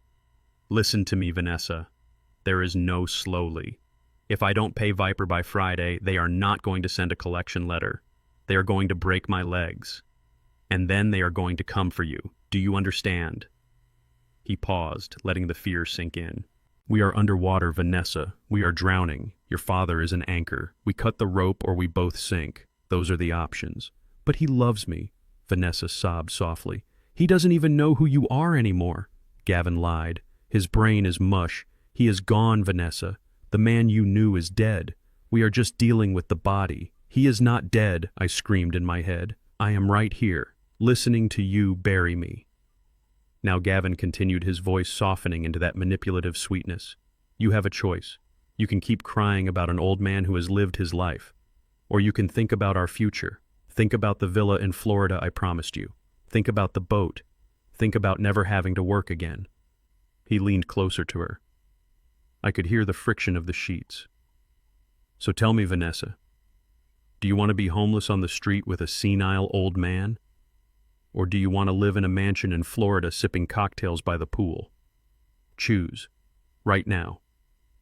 The silence that followed was heavy. It was a physical weight pressing down on my chest. I waited for her to defend me. I waited for her to say, no, I choose my father. I choose decency. 1 second, 2 seconds, 10 seconds. The silence stretched on, and with every passing second, a piece of my heart died. Florida, Vanessa whispered. I choose Florida. The words were barely audible, but they hit me like a sledgehammer. Good girl, Gavin said. Now go to sleep. We have a big day tomorrow. I took the earbud out. I laid it on the nightstand next to the picture of Esther. I didn't cry. I was past crying. The grief had burned itself out, leaving only a cold, hard landscape of ash. My daughter was gone. She had made her choice. She had sold her father for a swimming pool and a lie. I stared at the ceiling in the darkness. Okay, Vanessa, I whispered. You chose Florida. I reached under my pillow and touched the cold metal of the window punch. But you are going to get prison. The performance was over. The actor had left the stage. Now it was time for the director to take control. And the final act was going to be a tragedy they never saw coming. The burner phone vibrated against my thigh like a second heartbeat. It was hidden inside the waistband of my pajama pants, wrapped in a soft handkerchief to muffle the sound. I was sitting on the toilet, the only place in the house where I had true privacy thanks to the noisy exhaust fan I had installed 10 years ago. I pulled the phone out. A text message from Ike. Package delivered. Blue recycling bin. Bottom. I flushed the toilet purely for sound cover and washed my hands. I looked at myself in the mirror. My eyes were clear. For the first time in a week, I wasn't fighting the fog of scopolamine. I was fighting the adrenaline of a man about to walk a tightrope without a net. I walked out of the bathroom. I needed to get outside. I needed to get to that recycling bin before the truck came, or before Gavin checked it. I shuffled into the kitchen. Gavin was sitting at the island eating a bagel. He didn't look up. He was typing furiously on his laptop, probably trying to hold off his creditors for one more day. "I need air," I mumbled. "I want to go outside." Gavin stopped typing. He looked at me with that familiar mix of irritation and pity. "Pop, stay inside. It is hot out there. You will get dehydrated." "I want to check the recycling," I said. "I think I threw away my newspaper." Gavin sighed. He slammed his laptop shut. "You didn't throw away a newspaper, Pop, because we don't get a newspaper. You are imagining things again. I want to check," I insisted, raising my voice just enough to sound stubborn and confused. "I want my paper." "Fine," Gavin snapped. "Go check the garbage. If it keeps you quiet for 5 minutes, just go. But don't wander off. The alarm is set." I shuffled to the back door. I opened it and stepped out into the humid Atlanta morning. The heat hit me like a physical weight. I walked to the curb where the blue bin sat. I looked back at the house. Gavin was watching me through the kitchen window. I could see his silhouette. I had to sell it. I opened the lid of the bin. I started rummaging through the cardboard and plastic bottles. I tossed things around, making a mess. I muttered to myself loud enough for anyone nearby to hear. "Where is it? Where is my paper?" I dug to the bottom. My fingers brushed against a thick manila envelope taped to the inside wall of the bin. I ripped it free. I had seconds. I couldn't just shove it in my pocket. Gavin would see the bulge. I grabbed an empty cereal box from the bin. I flattened the manila envelope and slid it inside the cereal box. Then I grabbed the box and turned around. I found it. I yelled, waving the cereal box at the window. I found my reading material. I walked back inside, clutching the box like a prize. Gavin shook his head as I walked past him. "You are reading a cereal box now," he sneered. "Great. At least you aren't wetting the floor." I went straight to my room and closed the door. I waited 10 minutes just to be safe. Then I tore open the cereal box and pulled out the envelope. Inside were 2 legal documents. I put on my reading glasses. These were the weapons Harrison had forged for me. The first document was a power of attorney. It looked exactly like the standard Georgia state form. Same font, same spacing, same legal jargon at the top. But Harrison had added a clause. Clause 14B. I read it, and a cold smile touched my lips. Clause 14B. Assumption of liability. By exercising any power granted under this instrument, the agent herein referred to as Gavin Miller agrees to assume full personal liability for all existing debts, liens, and encumbrances associated with the principal's assets. Furthermore, the agent acknowledges that any prior financial transactions conducted on behalf of the principal were done at the agent's sole direction and benefit. It was a mouthful. But in plain English, it meant that if Gavin signed this and tried to sell my house, he was legally confessing that he owed all the money and that he had been the one stealing from me all along. It transferred the debt from my estate to his personal name. It was a trap, a beautiful, deadly trap. The second document was a duplicate of the first, but without the trap clause. This was the decoy. This was the one I would use for practice. That evening, Gavin came into my room. He was holding a folder. He looked almost giddy. "Good news, Pop," he said, sitting on the edge of my bed. "I talked to the SBA. They are willing to drop the fraud charges if we can prove you are under proper care." He opened the folder and smoothed out a document on his lap. "This is a power of attorney," he said. "It just says that Vanessa and I can talk to the government for you. We can handle the lawyers. We can pay the fines. We can save you from prison." I looked at the paper. It was identical to the one I had hidden under my mattress. Identical in every way except for the missing clause 14B. "I just have to sign this?" I asked, making my voice tremble. "Yes, Pop," Gavin said, handing me a pen. "Just sign right here at the bottom. We have a notary coming tomorrow morning at 9. You sign in front of her and this whole nightmare goes away." I held the pen. I let my hand shake. I hovered over the signature line. Not now, Gavin said, gently taking the pen away. Not tonight. The notary has to see you do it. Get some rest. We want you sharp for tomorrow. He stood up and walked to the door. He turned back one last time. You are doing the right thing, Pop. We are going to take care of you. He left, taking his document with him. I waited until the house was silent. Then the real work began. I locked my door. I pulled the shades down tight. I turned on the small bedside lamp. I took the trap document out from under the mattress. I placed it inside a magazine on my nightstand. I needed a prop. I needed something to create chaos. I went to the bathroom and filled a glass with water. I sat at the small desk in the corner.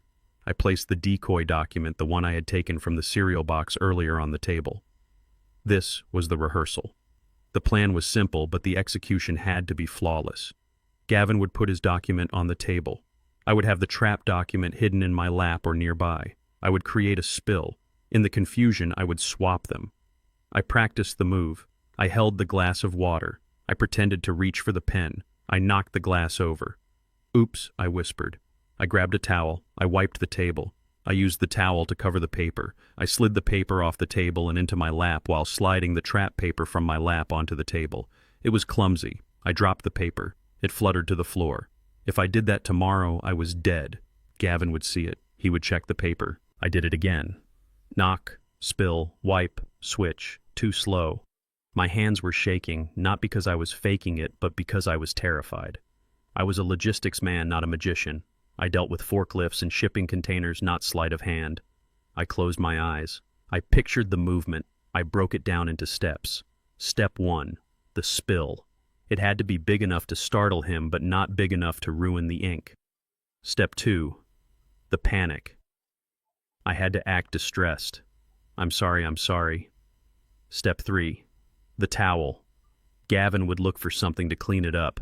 That split second when he turned his head or grabbed napkins, that was my window. I did it again. Knock, spill, cover, switch. Better. I looked at my watch. It was midnight. I had been practicing for 3 hours. My back ached. My eyes burned. I thought about Vanessa. I thought about her choice. Florida. She chose a swimming pool over her father. That thought steadied my hands. I did it again. And again, and again. By 3 in the morning, the movement was fluid.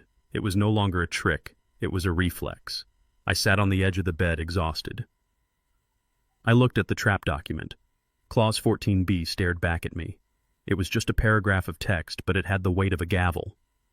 I realized then that this was the most important signature of my life. I wasn't just signing a paper. I was signing a Declaration of Independence. I hid the trap document inside the left sleeve of my cardigan. I would wear that cardigan tomorrow even though it was warm. Old people get cold easily, right, Gavin?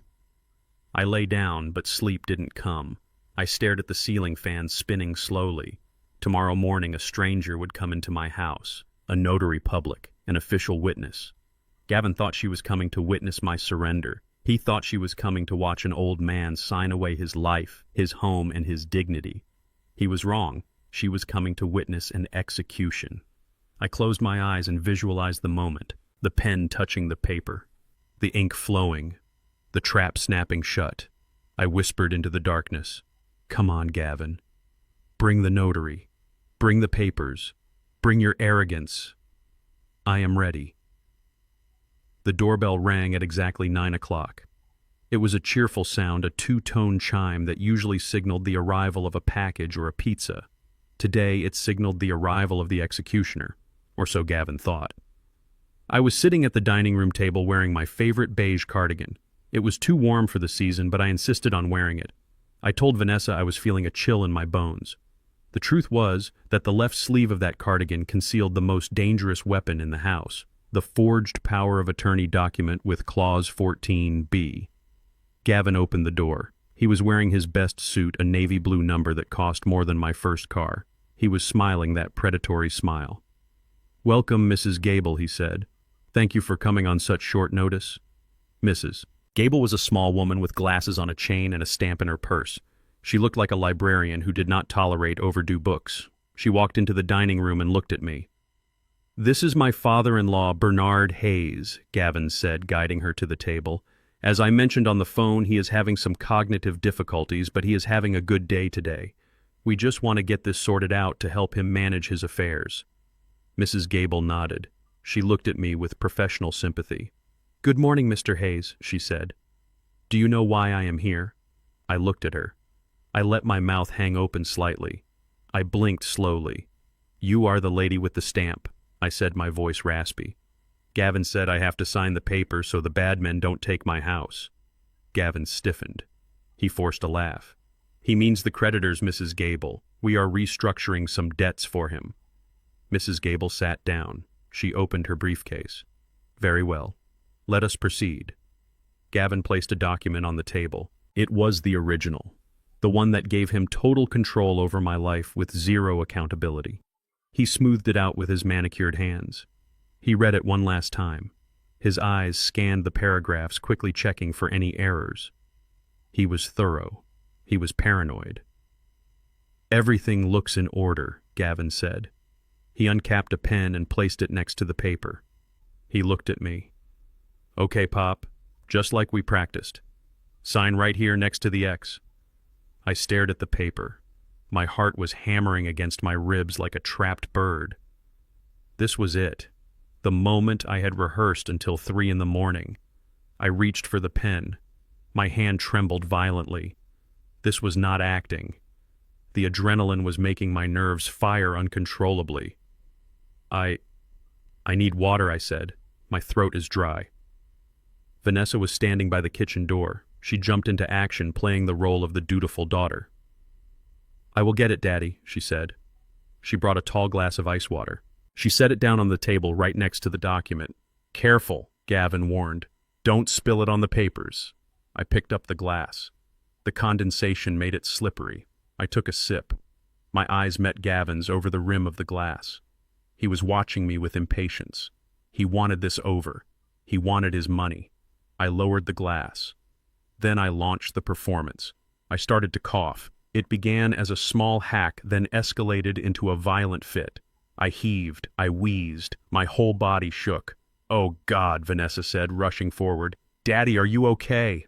I flailed my arm. It was a calculated spasm. My hand struck the glass of water. It wasn't a splash. It was a tidal wave. The heavy glass tipped over, sending ice water flooding across the polished mahogany table. The water rushed toward the document like a predator. "No," Gavin shouted. He lunged for the paper, but he was too late. The water soaked the bottom half of the document, turning the ink into a blurry blue mess. The water kept pouring off the edge of the table and onto Mrs. Gable's skirt. Mrs. Gable shrieked, jumping up from her chair. "My dress," she cried, batting at the water. Chaos erupted. "Vanessa, grab a towel." Gavin screamed, his face turning red. Vanessa ran to the kitchen. Mrs. Gable was backing away, shaking her skirt. Gavin turned his back on me to grab the napkins from the sideboard. This was the window. 3 seconds. Maybe 4. I swept the soaked, ruined document off the table and into my lap. In the same motion, I let it slide down between my legs onto the floor under the chair. My left hand was already moving. I pulled the dry trap document from inside my cardigan sleeve. I slapped it onto the table in the exact same spot where the wet one had been. I grabbed a napkin from my pocket and frantically dabbed at the table around the document, pretending to clean up the mess. "I am sorry," I wailed. "I am sorry I made a mess. I am a clumsy old fool." Vanessa ran back with the roll of paper towels. She started wiping the table aggressively. Gavin turned back around. He was furious. A vein was throbbing in his forehead. "You idiot," he hissed under his breath. He looked at the table. He saw the document. It was sitting on a dry patch of wood surrounded by damp napkins. He didn't question it. Why would he? In his mind, there was only one document. The water must have missed it. Or maybe I had moved it just in time. His brain filled in the gaps because he was too focused on the disaster with the notary. He picked up the document and shook it. It was dry. "It is fine," he said, letting out a breath. "It missed the paper. Thank God." He looked at Mrs. Gable, who was dabbing her dress with a tissue. "I am so sorry, Mrs. Gable," Gavin said, his charm returning instantly. "We will pay for the dry cleaning, of course. Please, can we finish this quickly?" Bernard is obviously very agitated. Mrs. Gable sighed. She adjusted her glasses. She was annoyed. She wanted to leave. "Fine," she said. "Let us get this done." She sat back down. She did not look closely at the document. Why should she? She had seen him check it 2 minutes ago. Gavin placed the trap document back in front of me. "Sign it, Pop," he said, his voice tight. "Now, before you break something else." I looked down at the paper. It was identical to the one he had printed, except for that one tiny paragraph in the middle, Clause 14B. I gripped the pen. I let my hand hover. I signed. Bernard L. Hayes. The ink flowed smoothly. It was the signature of a man reclaiming his life. I sat back, exhaling a long, shaky breath. "Done," Gavin said, snatching the paper away. He signed his name on the line marked Agent, Gavin Miller. I watched the pen tip carve his name into the paper. I watched him bind himself to my debts. I watched him accept liability for the fraud, the theft, and the mortgage. He was signing his own confession. And then the final nail in the coffin. Mrs. Gable took her stamp. She pressed it firmly onto the paper. Thump. The sound echoed in the quiet room like a gunshot. It was official. It was legal. It was irrevocable. "Thank you, Mrs. Gable," Gavin said, standing up. "Vanessa will see you out." Vanessa walked the notary to the door. Gavin stood there holding the document. He stared at it with a look of pure hunger. He ran his thumb over the seal. "I did it," he whispered. He didn't know I could hear him. He didn't know I was watching him with the clarity of a hawk. He looked at me. The mask dropped completely. There was no pity in his eyes anymore, just triumph and disgust. "You can go to your room now, Pop," he said. "We have work to do." I stood up. I made sure to hold on to the table for support. I shuffled toward the hallway. When I reached the doorway, I stopped. I turned around. Gavin was already pulling out his phone, probably to call the loan shark, probably to tell him the money was coming. "Thank you, son," I said. My voice was soft. Gavin looked up. He smirked. "You are welcome, old man." I walked down the hall to my room. I closed the door. I locked it. I leaned against the wood and let the smile spread across my face. It wasn't a nice smile. It was the baring of teeth. He had called me old man. He thought I was finished. He thought he had just inherited a fortune. Instead, he had just inherited a debt that would bury him. I sat on my bed and pulled the burner phone from my sock. I texted Ike. "The fish has taken the bait. The hook is set." I could hear Gavin upstairs laughing. He was popping a bottle of champagne. I could hear the cork fly. "Drink up, Gavin," I thought. "Enjoy the bubbles. Because tomorrow the hangover is going to be fatal." I looked down at the wet spot on my trousers where the water had spilled. It was uncomfortable, but it was worth it. I had just pulled off the greatest magic trick of my life. I had turned a victim into a victor right under the nose of the villain. Now all I had to do was wait for the trap to spring. I lay back on the pillow, and for the first time in weeks, I slept. I slept the deep, restful sleep of a man who knows that justice is not just a concept. Justice is a hammer, and I had just handed it to the judge. The federal courthouse in downtown Atlanta smelled of floor wax and cheap coffee. It was a smell I knew well from my years in logistics dealing with customs disputes and union contracts. But today I was not here as a businessman. I was here as a defendant. Case number 4922, the United States versus Bernard Hayes.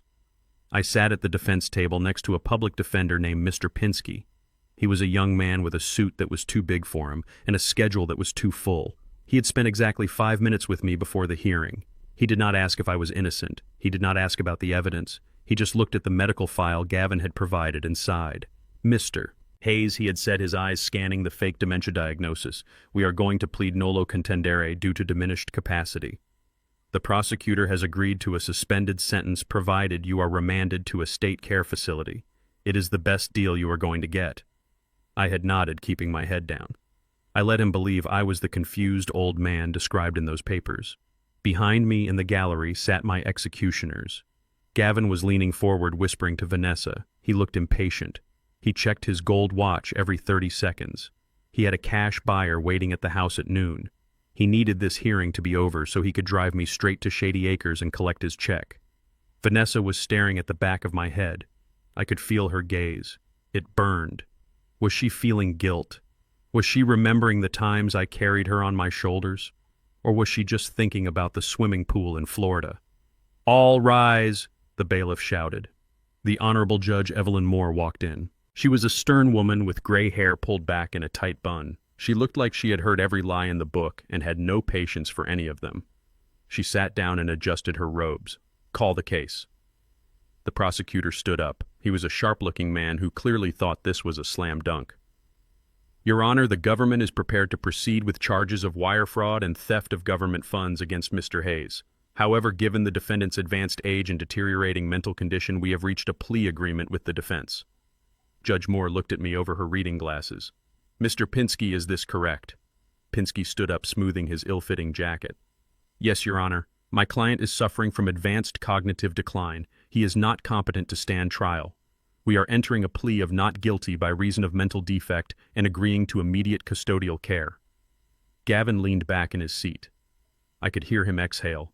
He thought he had won. He thought the gavel was about to fall and seal my fate. Judge Moore looked at me.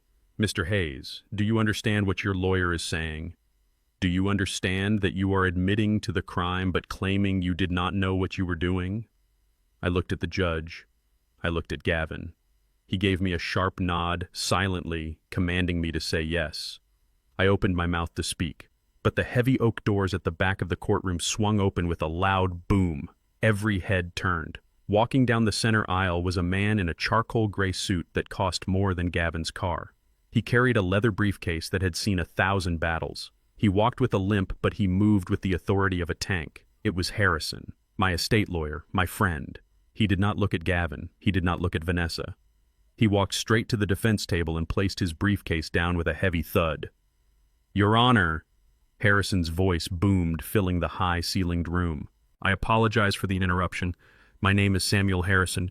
I am retained counsel for Mr. Bernard Hayes." Silence swept through the room. Mr. Pinsky looked confused. I was appointed by the court," he stammered. "The family said Mr. Hayes was indigent and incompetent." Harrison smiled. It was a shark's smile. "The family was mistaken," Harrison said. "Mr. Hayes is neither indigent nor incompetent, and Mr. Pinsky, you are relieved." Gavin jumped up from his seat. "Objection!" he shouted. His face was flushing a deep, angry red. "This is ridiculous. My father-in-law is senile. He doesn't know what he is doing. He didn't hire this man. I have his medical records right here." "Sit down, sir," Judge Moore barked. "This is a courtroom, not a bar fight." Gavin sank back into his seat, but his hands were gripping the bench in front of him so hard his knuckles were white. He glared at Harrison. If looks could kill, Harrison would have dropped dead right there. Judge Moore turned to Harrison. "Mr. Harrison, you are entering these proceedings at the 11th hour. Do you have a notice of appearance?"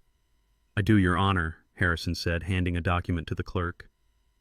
"And more importantly, I have a statement from my client." Harrison turned to me. He put a hand on my shoulder. "Bernard," he said softly, "tell them." I stood up. I did not shake. I did not stutter. I stood tall, my spine straight, my chin up. I looked directly at Judge Moore. "Your Honor," I said, my voice clear and strong, "I did not defraud the government. I did not sign those loan applications. And I am certainly not senile." A murmur ran through the courtroom. The prosecutor frowned, looking at his file, then at me. This was not the drooling invalid he had been promised. Harrison stepped forward. "Your Honor, we enter a plea of not guilty. Furthermore, we are requesting an immediate continuance to present new evidence regarding the origin of the signatures on those loan documents. We have reason to believe Mr. Hayes is the victim of identity theft and elder abuse." Elder abuse. The words hung in the air like smoke. Gavin let out a strangled noise. Vanessa put her face in her hands. The prosecutor looked at Harrison. "You have evidence, counsel. We are compiling it as we speak," Harrison said. "We request that Mr. Hayes be released on his own recognizance pending the new hearing." Gavin stood up again. He couldn't help himself. He was watching his payday evaporate.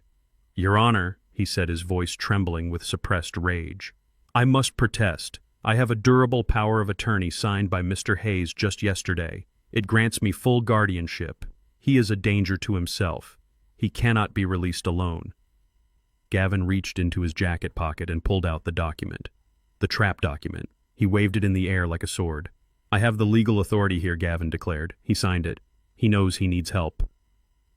Harrison looked at the document in Gavin's hand. He looked at me. We shared a microscopic moment of triumph. Gavin had just admitted in open court that he possessed the document. He had just admitted that he was the agent in charge. Judge Moore sighed. She rubbed her temples. "Bring it here," she ordered. The bailiff took the document from Gavin and handed it to the judge. She scanned it. "It appears to be in order," she said. "It is notarized." She looked at Harrison. "Mr. Harrison, your client signed a power of attorney yesterday giving this man guardianship. That contradicts your claim that he is being abused." Harrison didn't flinch. "Mr. Hayes signed that document under duress, Your Honor. However, if Mr. Miller insists on enforcing his guardianship, we will not object to Mr. Hayes returning to his home today under Mr. Miller's care, provided that the court notes Mr. Miller's acceptance of all responsibilities outlined in that document." Gavin looked confused. He expected a fight. He expected Harrison to try and void the POA. Why was the lawyer agreeing to let me go back with him? Because Harrison knew the trap. He knew that the moment we stepped out of that courtroom, the police would be waiting at the house. He needed Gavin to feel secure. He needed Gavin to think he still held the leash. "Very well," Judge Moore said. "I am granting a continuance of 1 week. Mr. Hayes, you are released into the custody of your son-in-law, but I am warning you, Mr. Miller, if there is any evidence of mistreatment, I will hold you personally responsible." "I understand, Your Honor," Gavin said. He was smiling again. The arrogance was back. He thought he had outsmarted the high-priced lawyer. He thought he had won the battle. Court is adjourned. The gavel banged. Harrison squeezed my shoulder. "Sit tight, Bernard," he whispered. "It is almost over." I watched Harrison walk away. He didn't look back. He didn't need to. He had played his part perfectly. Gavin walked up to the defense table. He grabbed my arm. His grip was hard, painful. "Let's go, Pop," he said, his voice dripping with venom. "We have a schedule to keep." We walked out of the courtroom. Vanessa was waiting in the hall. She looked pale. "Is it over?" she asked. "Not yet," Gavin snapped. "But it will be." He dragged me toward the elevators. The courthouse was busy with lawyers and criminals, but I felt isolated in a bubble of danger. Gavin was vibrating with tension. The plan had hit a snag, but he was determined to force it through.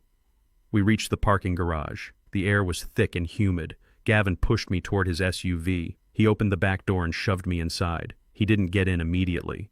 He leaned into the car, getting right in my face. His eyes were wild. The mask of the loving son-in-law was gone completely. "Who called him?" Gavin hissed. "Who called the lawyer?" I looked at him calmly. I didn't answer. "You think you are clever, don't you, old man?" Gavin whispered. "You think a continuance is going to save you." He grabbed my chin, forcing me to look at him. "As soon as we get home, I am doubling your dose. You won't wake up for a week. And by the time you do, this house will be sold and you will be rotting in Shady Acres. Nobody will believe a junky old man." He released me, pushing my head back against the headrest. "You made a mistake trying to fight me, Bernard. You just made it painful." He slammed the door. The sound echoed like a gunshot in the concrete garage. I watched him walk around to the driver's side. He looked powerful. He looked in control. I looked out the window. Vanessa was in the passenger seat, staring straight ahead, wiping tears from her face. They thought they were driving me to my doom. They thought they were taking me back to the prison they had built. I settled back into the leather seat. I smoothed my cardigan over the spot where the burner phone was hidden. Drive, Gavin, I thought. Drive fast. Because you are not driving me to a nursing home. You are driving yourself to a crime scene, and the police are already there waiting for the man who just admitted in federal court that he is responsible for everything. I closed my eyes and let a small, cold smile play on my lips. "Let's go home, son." One last time. The drive back from the courthouse was a blur of tension and silence. Gavin drove like a man escaping a bank robbery. He weaved through traffic, honking his horn, cursing at anyone who dared to slow him down. Vanessa sat in the passenger seat, staring out the window, her hands twisting a tissue into shreds. I sat in the back. I was the cargo, the package that had to be delivered before it expired. We pulled into the driveway and Gavin killed the engine. He turned around, his eyes wild. "Get him inside!" he barked at Vanessa. "Pack his bags. I don't care what the judge said. We are moving up the timeline." Vanessa looked at him, her eyes wide with fear. "But Gavin, the judge said we have to wait a week. If we move him now, and the lawyer finds out, we could go to jail." We are already going to jail if I don't get that money, Vanessa. Gavin screamed, slamming his hand against the steering wheel. Do you not understand the math? Viper wants his 350 grand by Friday. It is Tuesday. We are selling this house today. He jumped out of the car and dragged me out of the back seat. He didn't bother with the wheelchair act anymore. He shoved me toward the front door. Move, old man, he hissed. We walked into the house. It felt different. It didn't feel like a home anymore. It felt like a crime scene waiting for the yellow tape. Gavin threw his keys on the counter and pulled out his phone. He dialed a number. He put it on speaker because his hands were shaking too much to hold it to his ear. Vance, it is Gavin. The deal is on. I stood by the kitchen island listening. Vance, that was the name. A voice crackled on the other end. Smooth, deep, professional. I thought you had a legal snag, Gavin. I heard something about a continuance. Gavin laughed. It was a high-pitched, manic sound. Just a formality, Vance. I have the power of attorney. It is ironclad. The old man is fully under my guardianship. I can sign the title over to you right now, but I need the cash transfer today. There was a pause on the line. I watched Gavin sweat. I watched a drop of perspiration roll down his temple and stain his expensive collar. Today, Vance said slowly, That is a rush order, Gavin. That is going to cost you. $380,000. Take it or leave it. Gavin flinched. That was $20,000 less than the asking price. That was $20,000 less for his getaway fund. Fine, he shouted. Fine. Just bring the check. When can you get here? I am around the corner, Vance said. I can be there in 5 minutes. 5 minutes. Gavin hung up. He looked at Vanessa. Get the liquor, he ordered. We need to celebrate. He looked at me. And you sit down and shut up. One word out of you and I swear to God I will finish what the arsenic started. I walked to my armchair in the living room. I sat down. I crossed my legs. I placed my hands on the armrests. I looked like a statue of patience. Inside, I was smiling. Vance wasn't a real estate investor. Vance was an old friend of Ike. He was a retired undercover agent who used to bust money laundering rings in the 90s. He played the part of a shady businessman better than the real thing. The doorbell rang exactly 4 minutes later. Gavin smoothed his hair. He adjusted his tie. He took a deep breath, trying to compose himself, trying to put the mask of the successful businessman back on. He opened the door. Mr. Vance walked in. He was a large man wearing a tan suit and sunglasses which he did not remove. He carried a metal briefcase. He looked like money. Dirty money. Gavin reached out to shake his hand. Mr. Vance, thank you for coming so quickly. Welcome to the property. Vance ignored the hand. He walked past Gavin into the living room. He looked at the high ceilings. He looked at the hardwood floors. He looked at me. Who is this? Vance asked, pointing a gloved finger at me. That is my father-in-law, Gavin said quickly, stepping in front of me to block the view. He is the previous owner. He is just waiting for transport to his care facility. Don't mind him. He is completely out of it. Vance nodded. He looked around the room with a critical eye. Nice structure, Vance said. Good bones. I can flip this for $600 easy. Gavin winced. He hated hearing that he was losing money, but he had no choice. It is a great investment, Gavin said, his voice tight. Shall we sign the papers? I have the title ready. Vance walked to the dining room table, the same table where I had performed my magic trick with the water glass just 24 hours ago. Let's see the paperwork, Vance said. Gavin opened his briefcase. He pulled out the deed to my house, he pulled out the sales contract, and finally he pulled out the power of attorney. He laid them out on the table like a royal flush. Here is the deed, Gavin said, tapping the paper. Free and clear. No mortgage.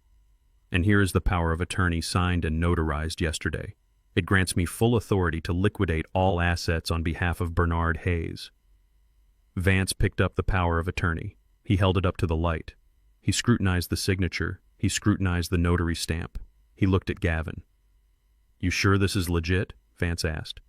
I don't want any trouble with heirs coming out of the woodwork later. It is 100% legit, Gavin insisted. My wife is the only heir and she is right here. He gestured to Vanessa, who was standing in the kitchen doorway holding a bottle of scotch. She looked like a ghost. Vance looked at Vanessa. You okay with this, Mrs. Miller? Vance asked. You okay with selling your daddy's house while he is sitting right there? Vanessa looked at Gavin. Gavin glared at her, a silent threat burning in his eyes. Yes, she whispered. It is for the best. Vance shrugged, cold, calculated. All right then, let's do business. Vance opened his metal briefcase. Inside were stacks of cash, hundreds of thousands of dollars in banded bills. I brought cash, Vance said. I thought you might appreciate the liquidity. Gavin's eyes nearly popped out of his head. He had expected a cashier's check. But cash was better. Cash was freedom. He could take this money and disappear tonight. He could leave me in a ditch and Vanessa in a motel and vanish into the wind. I saw the greed consume him. It swallowed his caution whole. Where do I sign? Gavin asked, his voice trembling with lust. Vance pushed the sales contract toward him. Right there at the bottom. And I need you to sign an affidavit stating that you are acting as the legal agent for Mr. Hayes. Sebao. Gavin grabbed the pen. He didn't even read the sales contract. He just wanted to touch that money. He signed the contract. Scribble. Done. He pulled the affidavit toward him. He signed that too. And just to be safe, Vance said, his voice dropping an octave, I want you to initial the power of attorney document itself, right next to your signature, just to reconfirm that you accept the terms. Gavin laughed. He was high on the fumes of victory. I will initial whatever you want, he said.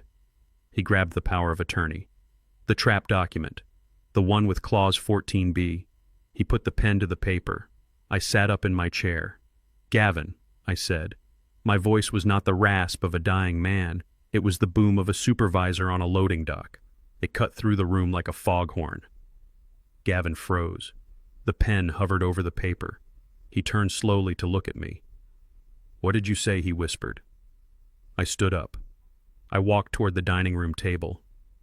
I did not shuffle. I walked with the steady gait of a man who owns the ground he walks on. I looked at Vance.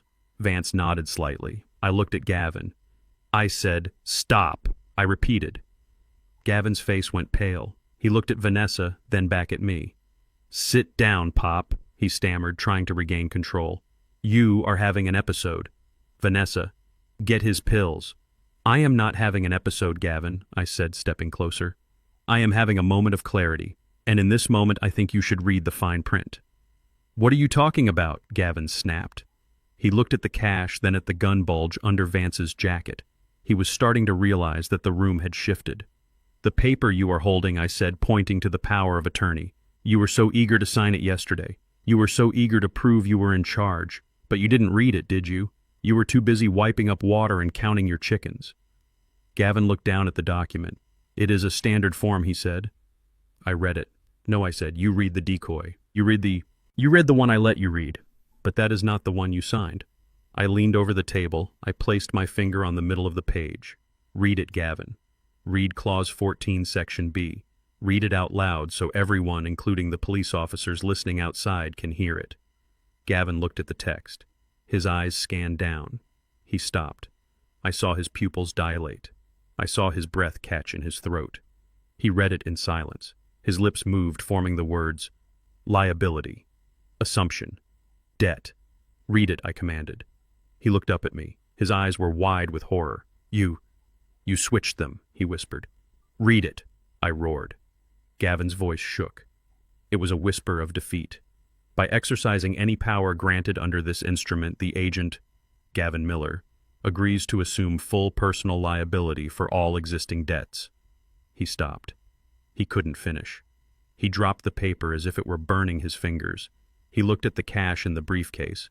Then he looked at Vance. Who are you? Gavin asked, backing away. Vance took off his sunglasses. He smiled, but it wasn't a friendly smile.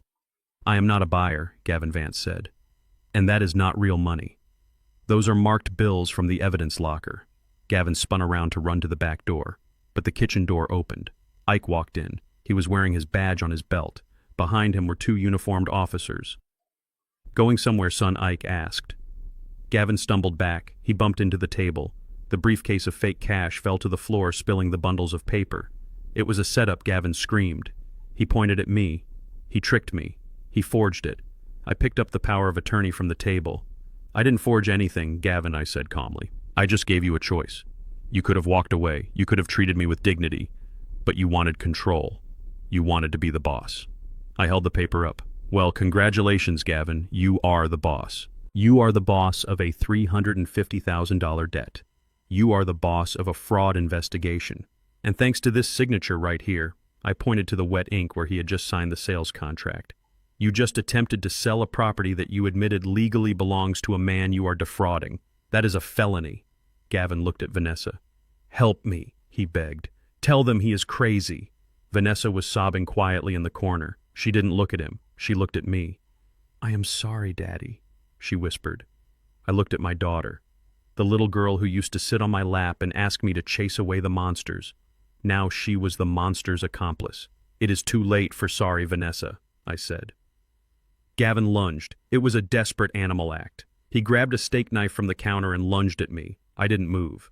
Ike moved. He tackled Gavin before he could take 2 steps. They hit the floor hard. The knife skid across the hard wood. Get off me! Gavin screamed, thrashing like a fish on a hook. I am the guardian. I have rights. You have the right to remain silent. Ike grunted, pulling Gavin's arms behind his back. The click of the handcuffs was the sweetest sound I had ever heard. It was the sound of the lock breaking on my cage. I looked down at Gavin, his face pressed against the floor, exactly where he had watched me spill the water the day before. I walked over and stood above him. You wanted me to be a vegetable, Gavin, I said softly. I leaned down close to his ear. Well, you reaped what you sowed. Ike called him up. The officers grabbed Vanessa. Take them away, Ike said. I watched them go. I stood in the silence of my living room. The fake money was scattered on the floor. The power of attorney lay on the table. I was alone. But for the first time in months, I wasn't lonely. I was free. Vance closed his empty briefcase. Nice work, Bernie, he said. You should have been an actor. I looked at the empty doorway. I was an actor, Vance. For 7 days, I played the hardest role of my life. I walked to the window and watched the police cars flash their lights. But the show is over, I said, and the critics are going to be harsh. The room was silent, except for the hum of the refrigerator and the ragged breathing of a man watching his life disintegrate. Gavin stared at the document on the table as if it were a venomous snake coiled and ready to strike. The confidence that had defined him just moments ago, the swagger of a man who believed he was the smartest person in the room, had evaporated. In its place was a raw, primal fear. Read it, I said again, my voice steady and cold. Read Clause 14, Section B. Gavin looked up at me. His eyes were wide, darting around the room, looking for an exit, looking for a lawyer, looking for anyone to tell him this was just a nightmare. But there was no one. Just me. Just the father-in-law he had tried to erase. He looked back down at the paper. His hands were shaking so bad the paper rattled against the mahogany table. He licked his dry lips. He tried to speak, but his voice failed him. He swallowed hard and tried again. By exercising any power granted under this instrument, the agent herein referred to as Gavin Miller agrees to assume full personal liability for all existing debts, liens, and encumbrances associated with the principal's assets. He stopped. He choked on the words. Keep going, I commanded. I did not raise my voice. I did not have to. The authority of the truth was loud enough. He took a shuddering breath. Furthermore, the agent acknowledges that any prior financial transactions conducted on behalf of the principal were done at the agent's sole direction and benefit, and the agent accepts full legal responsibility for restitution of said funds. The silence that followed was heavy. It was the sound of a guillotine blade hanging in the air waiting to drop. Gavin stared at the words. He read them again and again, hoping that if he stared hard enough they would change, hoping that the ink would rearrange itself back into the decoy document he thought he had signed. But the ink was permanent. The trap was sprung. Do you understand what you just signed, Gavin? I asked. I walked slowly around the table, closing the distance between us. He didn't answer. He was doing the math in his head. I could see the numbers spinning behind his eyes. Allow me to clarify for you, I said. By signing that document and having it notarized, you didn't just get the power to sell my house. You also accepted the debt. All of it. The $90,000 you stole from the government. The $400,000 you fraudulently borrowed against my equity, and the $350,000 you owe to your loan shark friends. I leaned in close. It is all yours now, Gavin. It is not my debt anymore. It is not the estate's debt. It is yours. Personally. You just signed a confession and a promissory note all in one. Gavin dropped the paper. He backed away from the table as if it were on fire. He shook his head violently. "No," he whispered. "No, this is not legal. You tricked me. You switched the papers. This is fraud." I laughed. It was a dry, humorless sound. "Fraud?" I asked. "You want to talk about fraud? You spent weeks poisoning an old man to steal his home. You forged loan applications. You impersonated me at the bank, and now you want to cry about a magic trick." Gavin looked at Vanessa. She was standing by the window, her face pale, her hands covering her mouth. She had heard every word. She understood the implication. The Florida dream wasn't just dead. It was buried under a mountain of debt that would crush them for the rest of their lives. "Vanessa," he yelled, his voice cracking. "Do something. Call a lawyer. He can't do this. He is senile, remember? We have the doctor's report. We can say he didn't know what he was doing." Vanessa lowered her hands. She looked at her husband with a mixture of horror and realization. "But you signed it, Gavin," she whispered. "You signed it, and you initialed it." Gavin's face twisted into a mask of pure rage. He looked at the document lying on the table, the evidence of his stupidity, the anchor that was dragging him down. He lunged for it. He grabbed the paper with both hands and ripped it. The sound of tearing paper was loud and violent. He tore it in half, then in quarters. He crumpled the pieces into a ball and threw them on the floor. He stomped on them, grinding the paper into the hardwood with his heel. There he screamed, his chest heaving. "It is gone. There is no document. It never happened. It is your word against mine, old man. And who is going to believe a dementia patient over a successful businessman?" He looked at me with a wild, desperate triumph. He thought he had destroyed the chain. He thought he had broken the lock. But he forgot one thing. I was a logistics man. I never shipped a package without a tracking number and a backup copy. "You can tear up that paper, Gavin," I said calmly. "You can burn it. You can eat it if you want. It doesn't matter." Gavin froze. "Why doesn't it matter?" he demanded. "Because that was just your copy." A voice spoke from the kitchen doorway. It was a voice smooth as velvet and sharp as a razor. We turned to look. Harrison stepped out from the shadows of the kitchen. My lawyer. The man Gavin thought he had outsmarted in court just hours ago. He was holding a file folder, and he looked immaculate in his charcoal suit.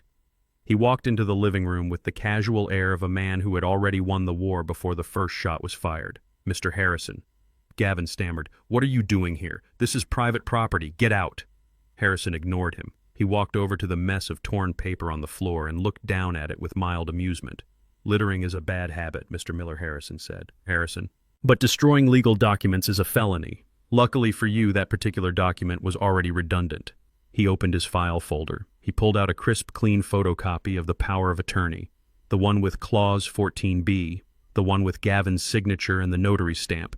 You see, Harrison continued holding the document up for inspection. "Mrs. Gable, the notary, is a very efficient woman, and she is also a client of mine.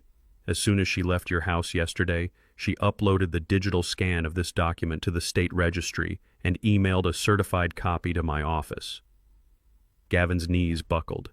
He grabbed the back of a chair to hold himself up. "It was filed with the clerk of courts exactly 2 hours ago," Harrison said, tapping the paper. "It is public record now, Mr. Miller. You accepted liability for the debts at 9:30 a.m. yesterday, which means when you tried to sell the house to Mr. Vance today, you were technically trying to sell an asset to pay off a personal debt that you had already acknowledged was yours." Harrison closed the folder with a snap. "In legal terms, Mr. Miller, you are cooked. You owe the federal government $90,000. You owe the mortgage lender $400,000. And from what I understand about your other creditors, you are in very deep water with some very dangerous people. And since you signed as the liable party, they won't be coming after Bernard's estate. They will be coming after you, your car, your personal bank accounts, your future wages." Harrison paused and looked at Vanessa. "And since Georgia is a marital property state, Mrs. Miller, I am afraid they will be coming after you too. Half of that debt is yours." Vanessa let out a strangled cry. She slid down the wall, collapsing onto the floor. "My life," she sobbed. "My whole life is over." Gavin looked at her. Then he looked at Harrison, and finally he looked at me. The reality hit him. The walls were not just closing in, they had already crushed him. He was not going to Florida. He was going to spend the rest of his life paying for his greed. Or worse, he was going to prison. His face changed. The fear vanished, replaced by a cold, dead look. The look of a cornered rat that has decided to bite. "This is all your fault," he whispered, staring at me. He took a step toward me, his hands curled into fists. "You ruined everything," he said, his voice rising to a shout. "I gave you a place to live. I took care of you, and this is how you repay me. You set me up." I stood my ground. I did not flinch. "You tried to kill me, Gavin," I said. "You didn't give me a place to live. You gave me a waiting room for the morgue. I should have finished the job." He screamed. He snapped. The veneer of civilization cracked and fell away. He wasn't a businessman anymore. He was a murderer whose plan had failed. He roared a sound of pure frustration and hate and launched himself at me. He moved faster than I expected. He cleared the space between us in 2 strides. His hands were reaching for my throat. His eyes were wide and white, focused entirely on snuffing out the source of his ruin. "Gavin." "No," Vanessa screamed. Harrison shouted something, but I didn't hear it. All I saw was Gavin coming at me. All I saw were the hands that had mixed the poison, the hands that had forged my signature, the hands that wanted to squeeze the life out of me. I braced myself. I was old, but I wasn't helpless. I raised my cane, the hickory stick I had carried since my knee surgery. But I didn't need to use it, because justice was already in the room, and it was faster than both of us. The kitchen door, which had remained slightly ajar after Harrison entered, flew open with a crash. Ike was there, and he wasn't alone. But in that split second, before the cavalry arrived, before the handcuffs and the shouting, there was just me and Gavin. I looked into his eyes as he flew toward me, and I saw his soul. It was small, it was weak, and it was terrified. He didn't want to kill me because he hated me. He wanted to kill me because I was the mirror showing him exactly what he was, a failure. His fingers grazed my cardigan. That was as close as he got. The air in the room exploded with noise and motion. But for that one frozen moment of time, as the fine print of his destruction hung in the air, I felt a profound sense of pity. He had sold his soul for $400,000, and in the end, he didn't even get to keep the receipt. Payoff is a funny word. Usually it means getting money. But sometimes the best payoff isn't what you get. It is what you give. And I had just given Gavin Miller exactly what he deserved. The truth. And it was going to bury him. The chaos in the living room settled into a heavy, suffocating silence, broken only by the sound of heavy breathing and the click of metal ratchets. Ike stood up, brushing the dust off his knees. He hauled Gavin to his feet. My son-in-law, the man who wore $3,000 suits and sneered at waiters, now looked like a ragged scarecrow. His expensive jacket was torn at the shoulder. His hair was wild.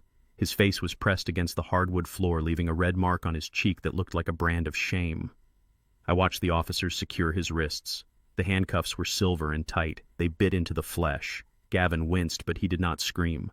The fight had gone out of him. He was a bully, and like all bullies, he crumbled the moment the power shifted. He looked at me with dead eyes. There was no apology there, only the cold calculation of a man wondering how he was going to survive in a cell. But I was not looking at Gavin. I was looking at Vanessa. She was standing at the corner near the china cabinet where we kept the family heirlooms. She was shaking so violently that the glass doors of the cabinet rattled. Her face was a mask of pure terror. She looked from Gavin to the police, then to me. She was running the calculations just like her husband. But unlike him, she had a card left to play. Or so she thought. She took a step toward me. Her knees gave way and she collapsed. It was not a feint. It was a performance. She fell to her knees, clasping her hands together in a pose of prayer. "Daddy," she wailed. Her voice was high and thin like a child's. "Daddy, please, you have to listen to me."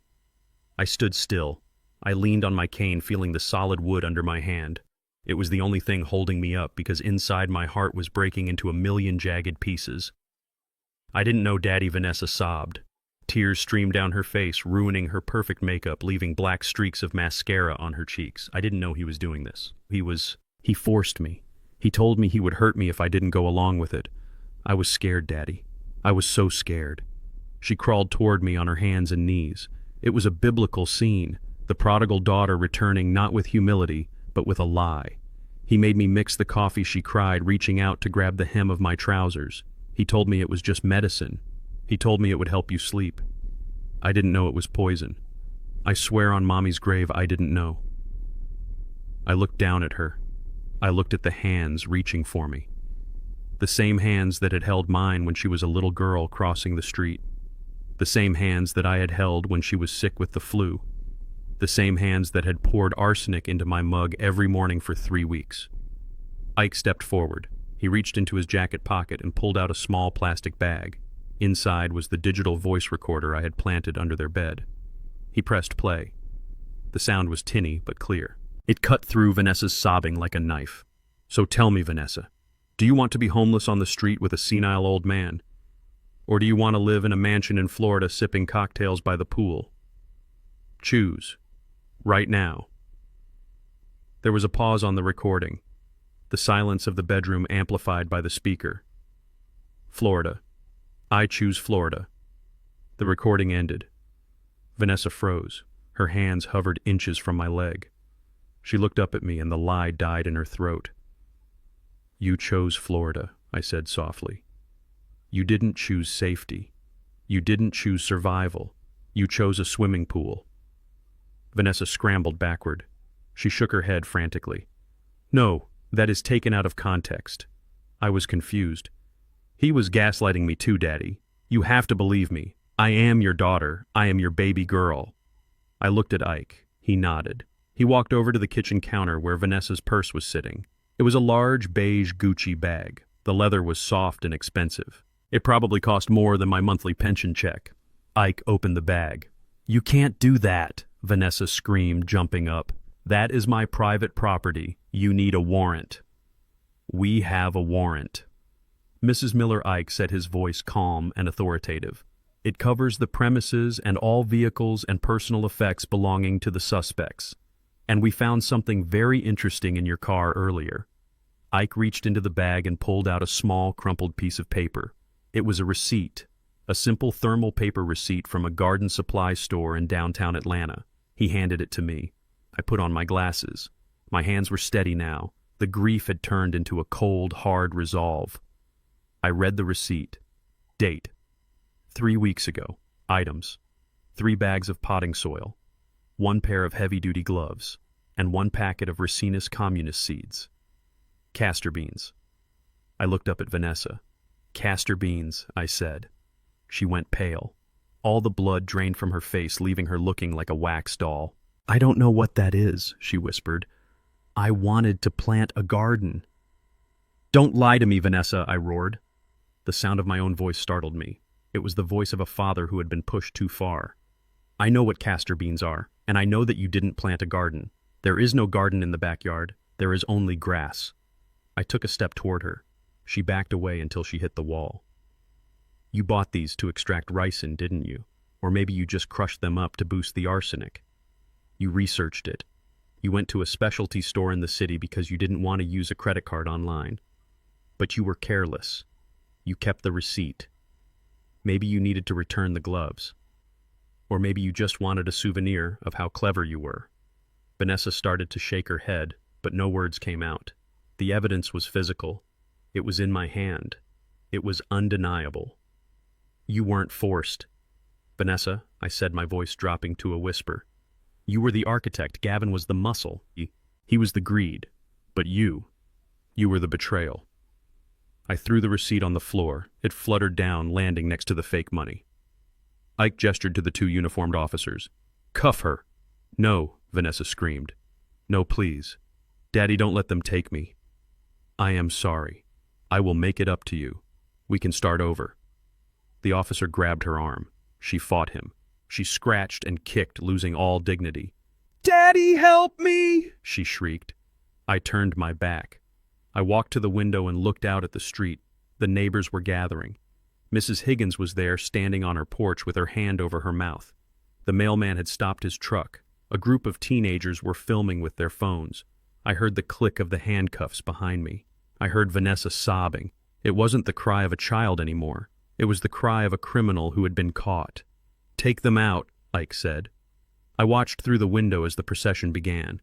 First, Gavin came out. He walked with his head down, trying to hide his face from the cameras. The officer pushed him toward the back of the squad car. He looked small. The arrogance that had filled this house for weeks was gone, leaving only a hollow man in a torn suit. Then Vanessa. She was still crying loudly. She looked at the house. She looked at the window where I was standing. Our eyes met through the glass. I didn't look away. I didn't wave. I just stood there. I remembered the day she was born. I remembered holding her in the hospital thinking that I would die for this child. I thought that bond was unbreakable. I thought that blood was thicker than water. But blood is not thicker than poison. She saw the look in my eyes. It wasn't anger, it wasn't hate, it was indifference. She realized then that she had not just lost her freedom. She had lost her father. The bank of unconditional love had finally closed its account. The officer guided her into the car. She ducked her head and disappeared into the darkness of the back seat. I turned away from the window. The room was quiet again. Ike was standing by the door, holding his hat in his hands. "You okay, Bernie?" he asked. I looked around the living room. The furniture was the same. The pictures were the same. But the house was different. The ghosts were gone. The fear was gone. "I am okay, Ike," I said. I walked over to the dining room table. I picked up the glass of water that had started the whole chain reaction. The ice had melted. I poured it into the fern. The plant was dying, but maybe with fresh water and time it could grow back. Or maybe I would just buy a new plant. I looked at Ike. "Is it over?" I asked. "The legal part is just starting," Ike said. "There will be depositions, trials. The press is going to be all over this. The man who tricked the scammers. You are going to be a hero, Bernie." I shook my head. "I am not a hero, Ike. I am just a father who had to do the hardest thing a father can do." "What is that?" Ike asked. "I had to let them go," I said. I walked to the front door. Ike followed me. We stepped out onto the porch. The police cars were pulling away, lights flashing silently in the midday sun. I watched them turn the corner and vanish. I took a deep breath. The air smelled of freshly cut grass and exhaust fumes. It smelled of reality. I looked at my hands. They were old, they were wrinkled, but they were free. "I don't want to be a hero," I said. "I just want to be Bernard Hayes again." Ike put his arm around my shoulder. "You never stopped being him, brother." We stood there for a long time watching the empty street. The show was over. The actors had left the stage, and now I had to figure out what to do with the rest of the play. But one thing was certain. I was going to write the script myself, and there would be no more victims in my story, only survivors. "Let's go get some coffee," Ike said. "Real coffee." I smiled. "Sounds good," I said. "But let's go to the diner. I don't think I will be drinking anything in this house for a long time." We walked down the steps, leaving the front door open behind us. The house needed to breathe. It needed to exhale the poison. I was 69 years old. I had no wife. I had no daughter. I had no son. But as I walked down the driveway with my best friend, I realized I had something much more valuable. I had my life. And for the first time in years, it belonged entirely to me. 2 months is a long time to wait for silence. For 60 days, I lived in a hotel room while the lawyers and the forensic accountants dissected the corpse of my family life.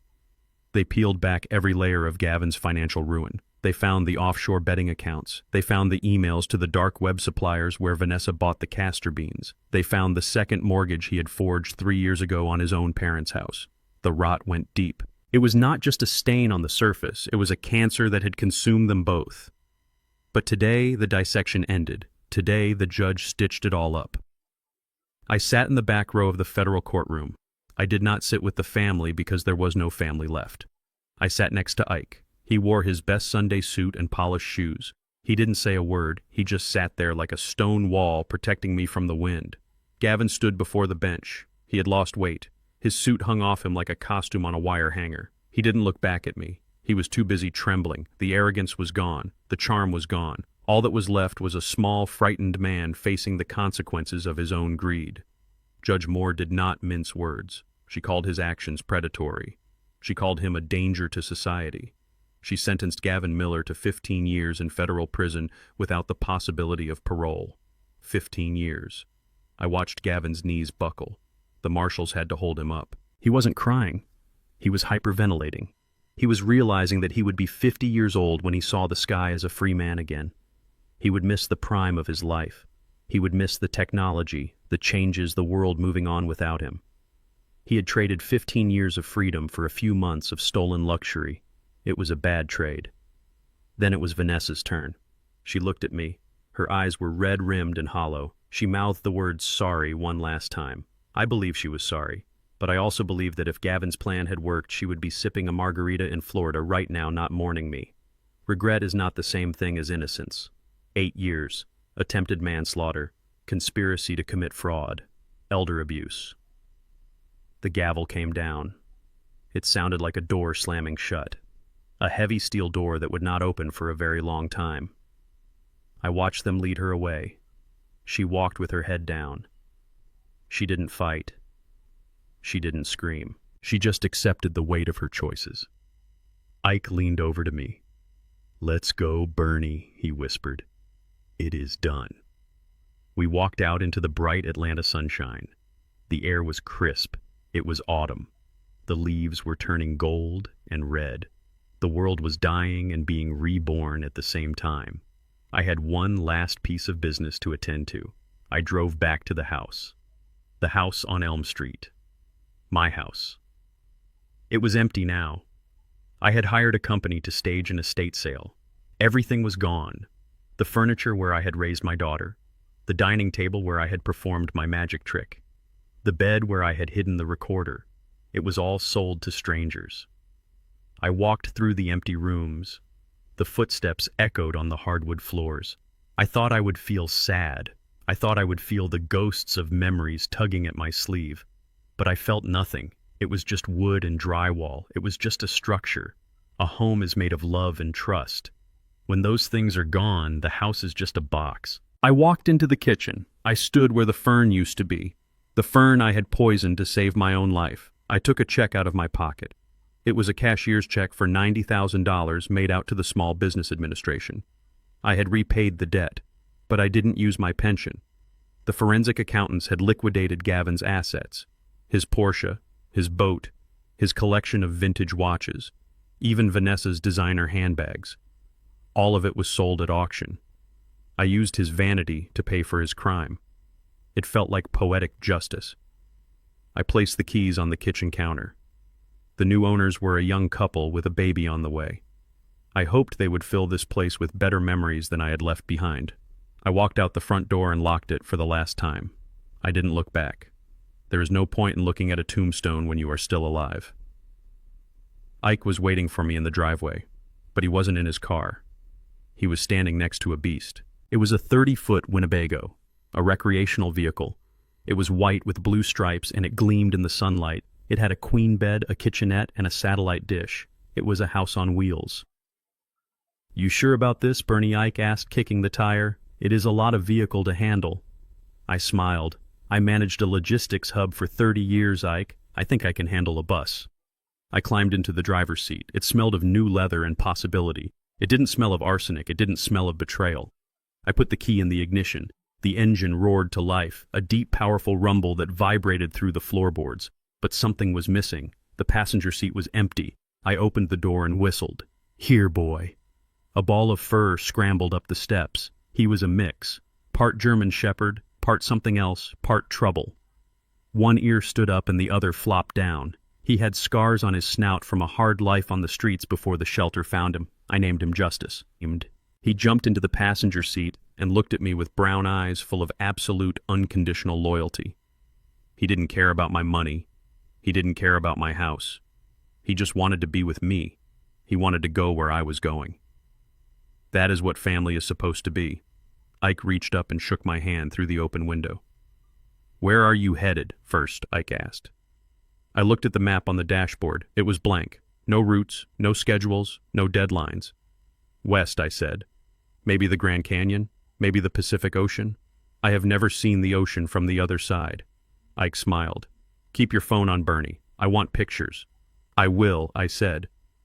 I released the parking brake. I shifted into gear.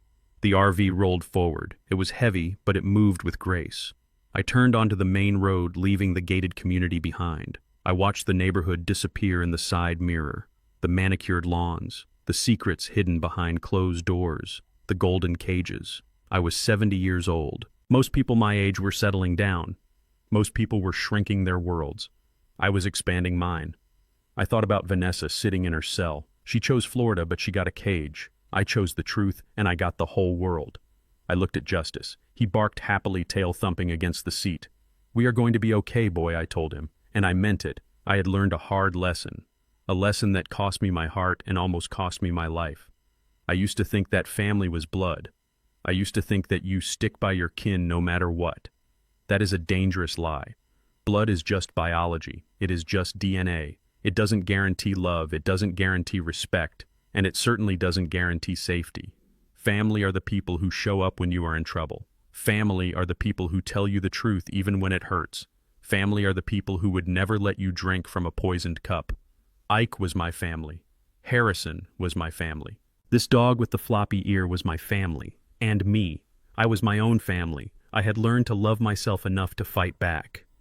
I had learned that I was worth more than a signature on a check. I merged onto the highway. The road stretched out before me, a gray ribbon leading into the horizon. The sun was setting, painting the sky in shades of purple and orange. It was not an ending. It was a new dawn. I turned on the radio. Some old blues song was playing. I hummed along.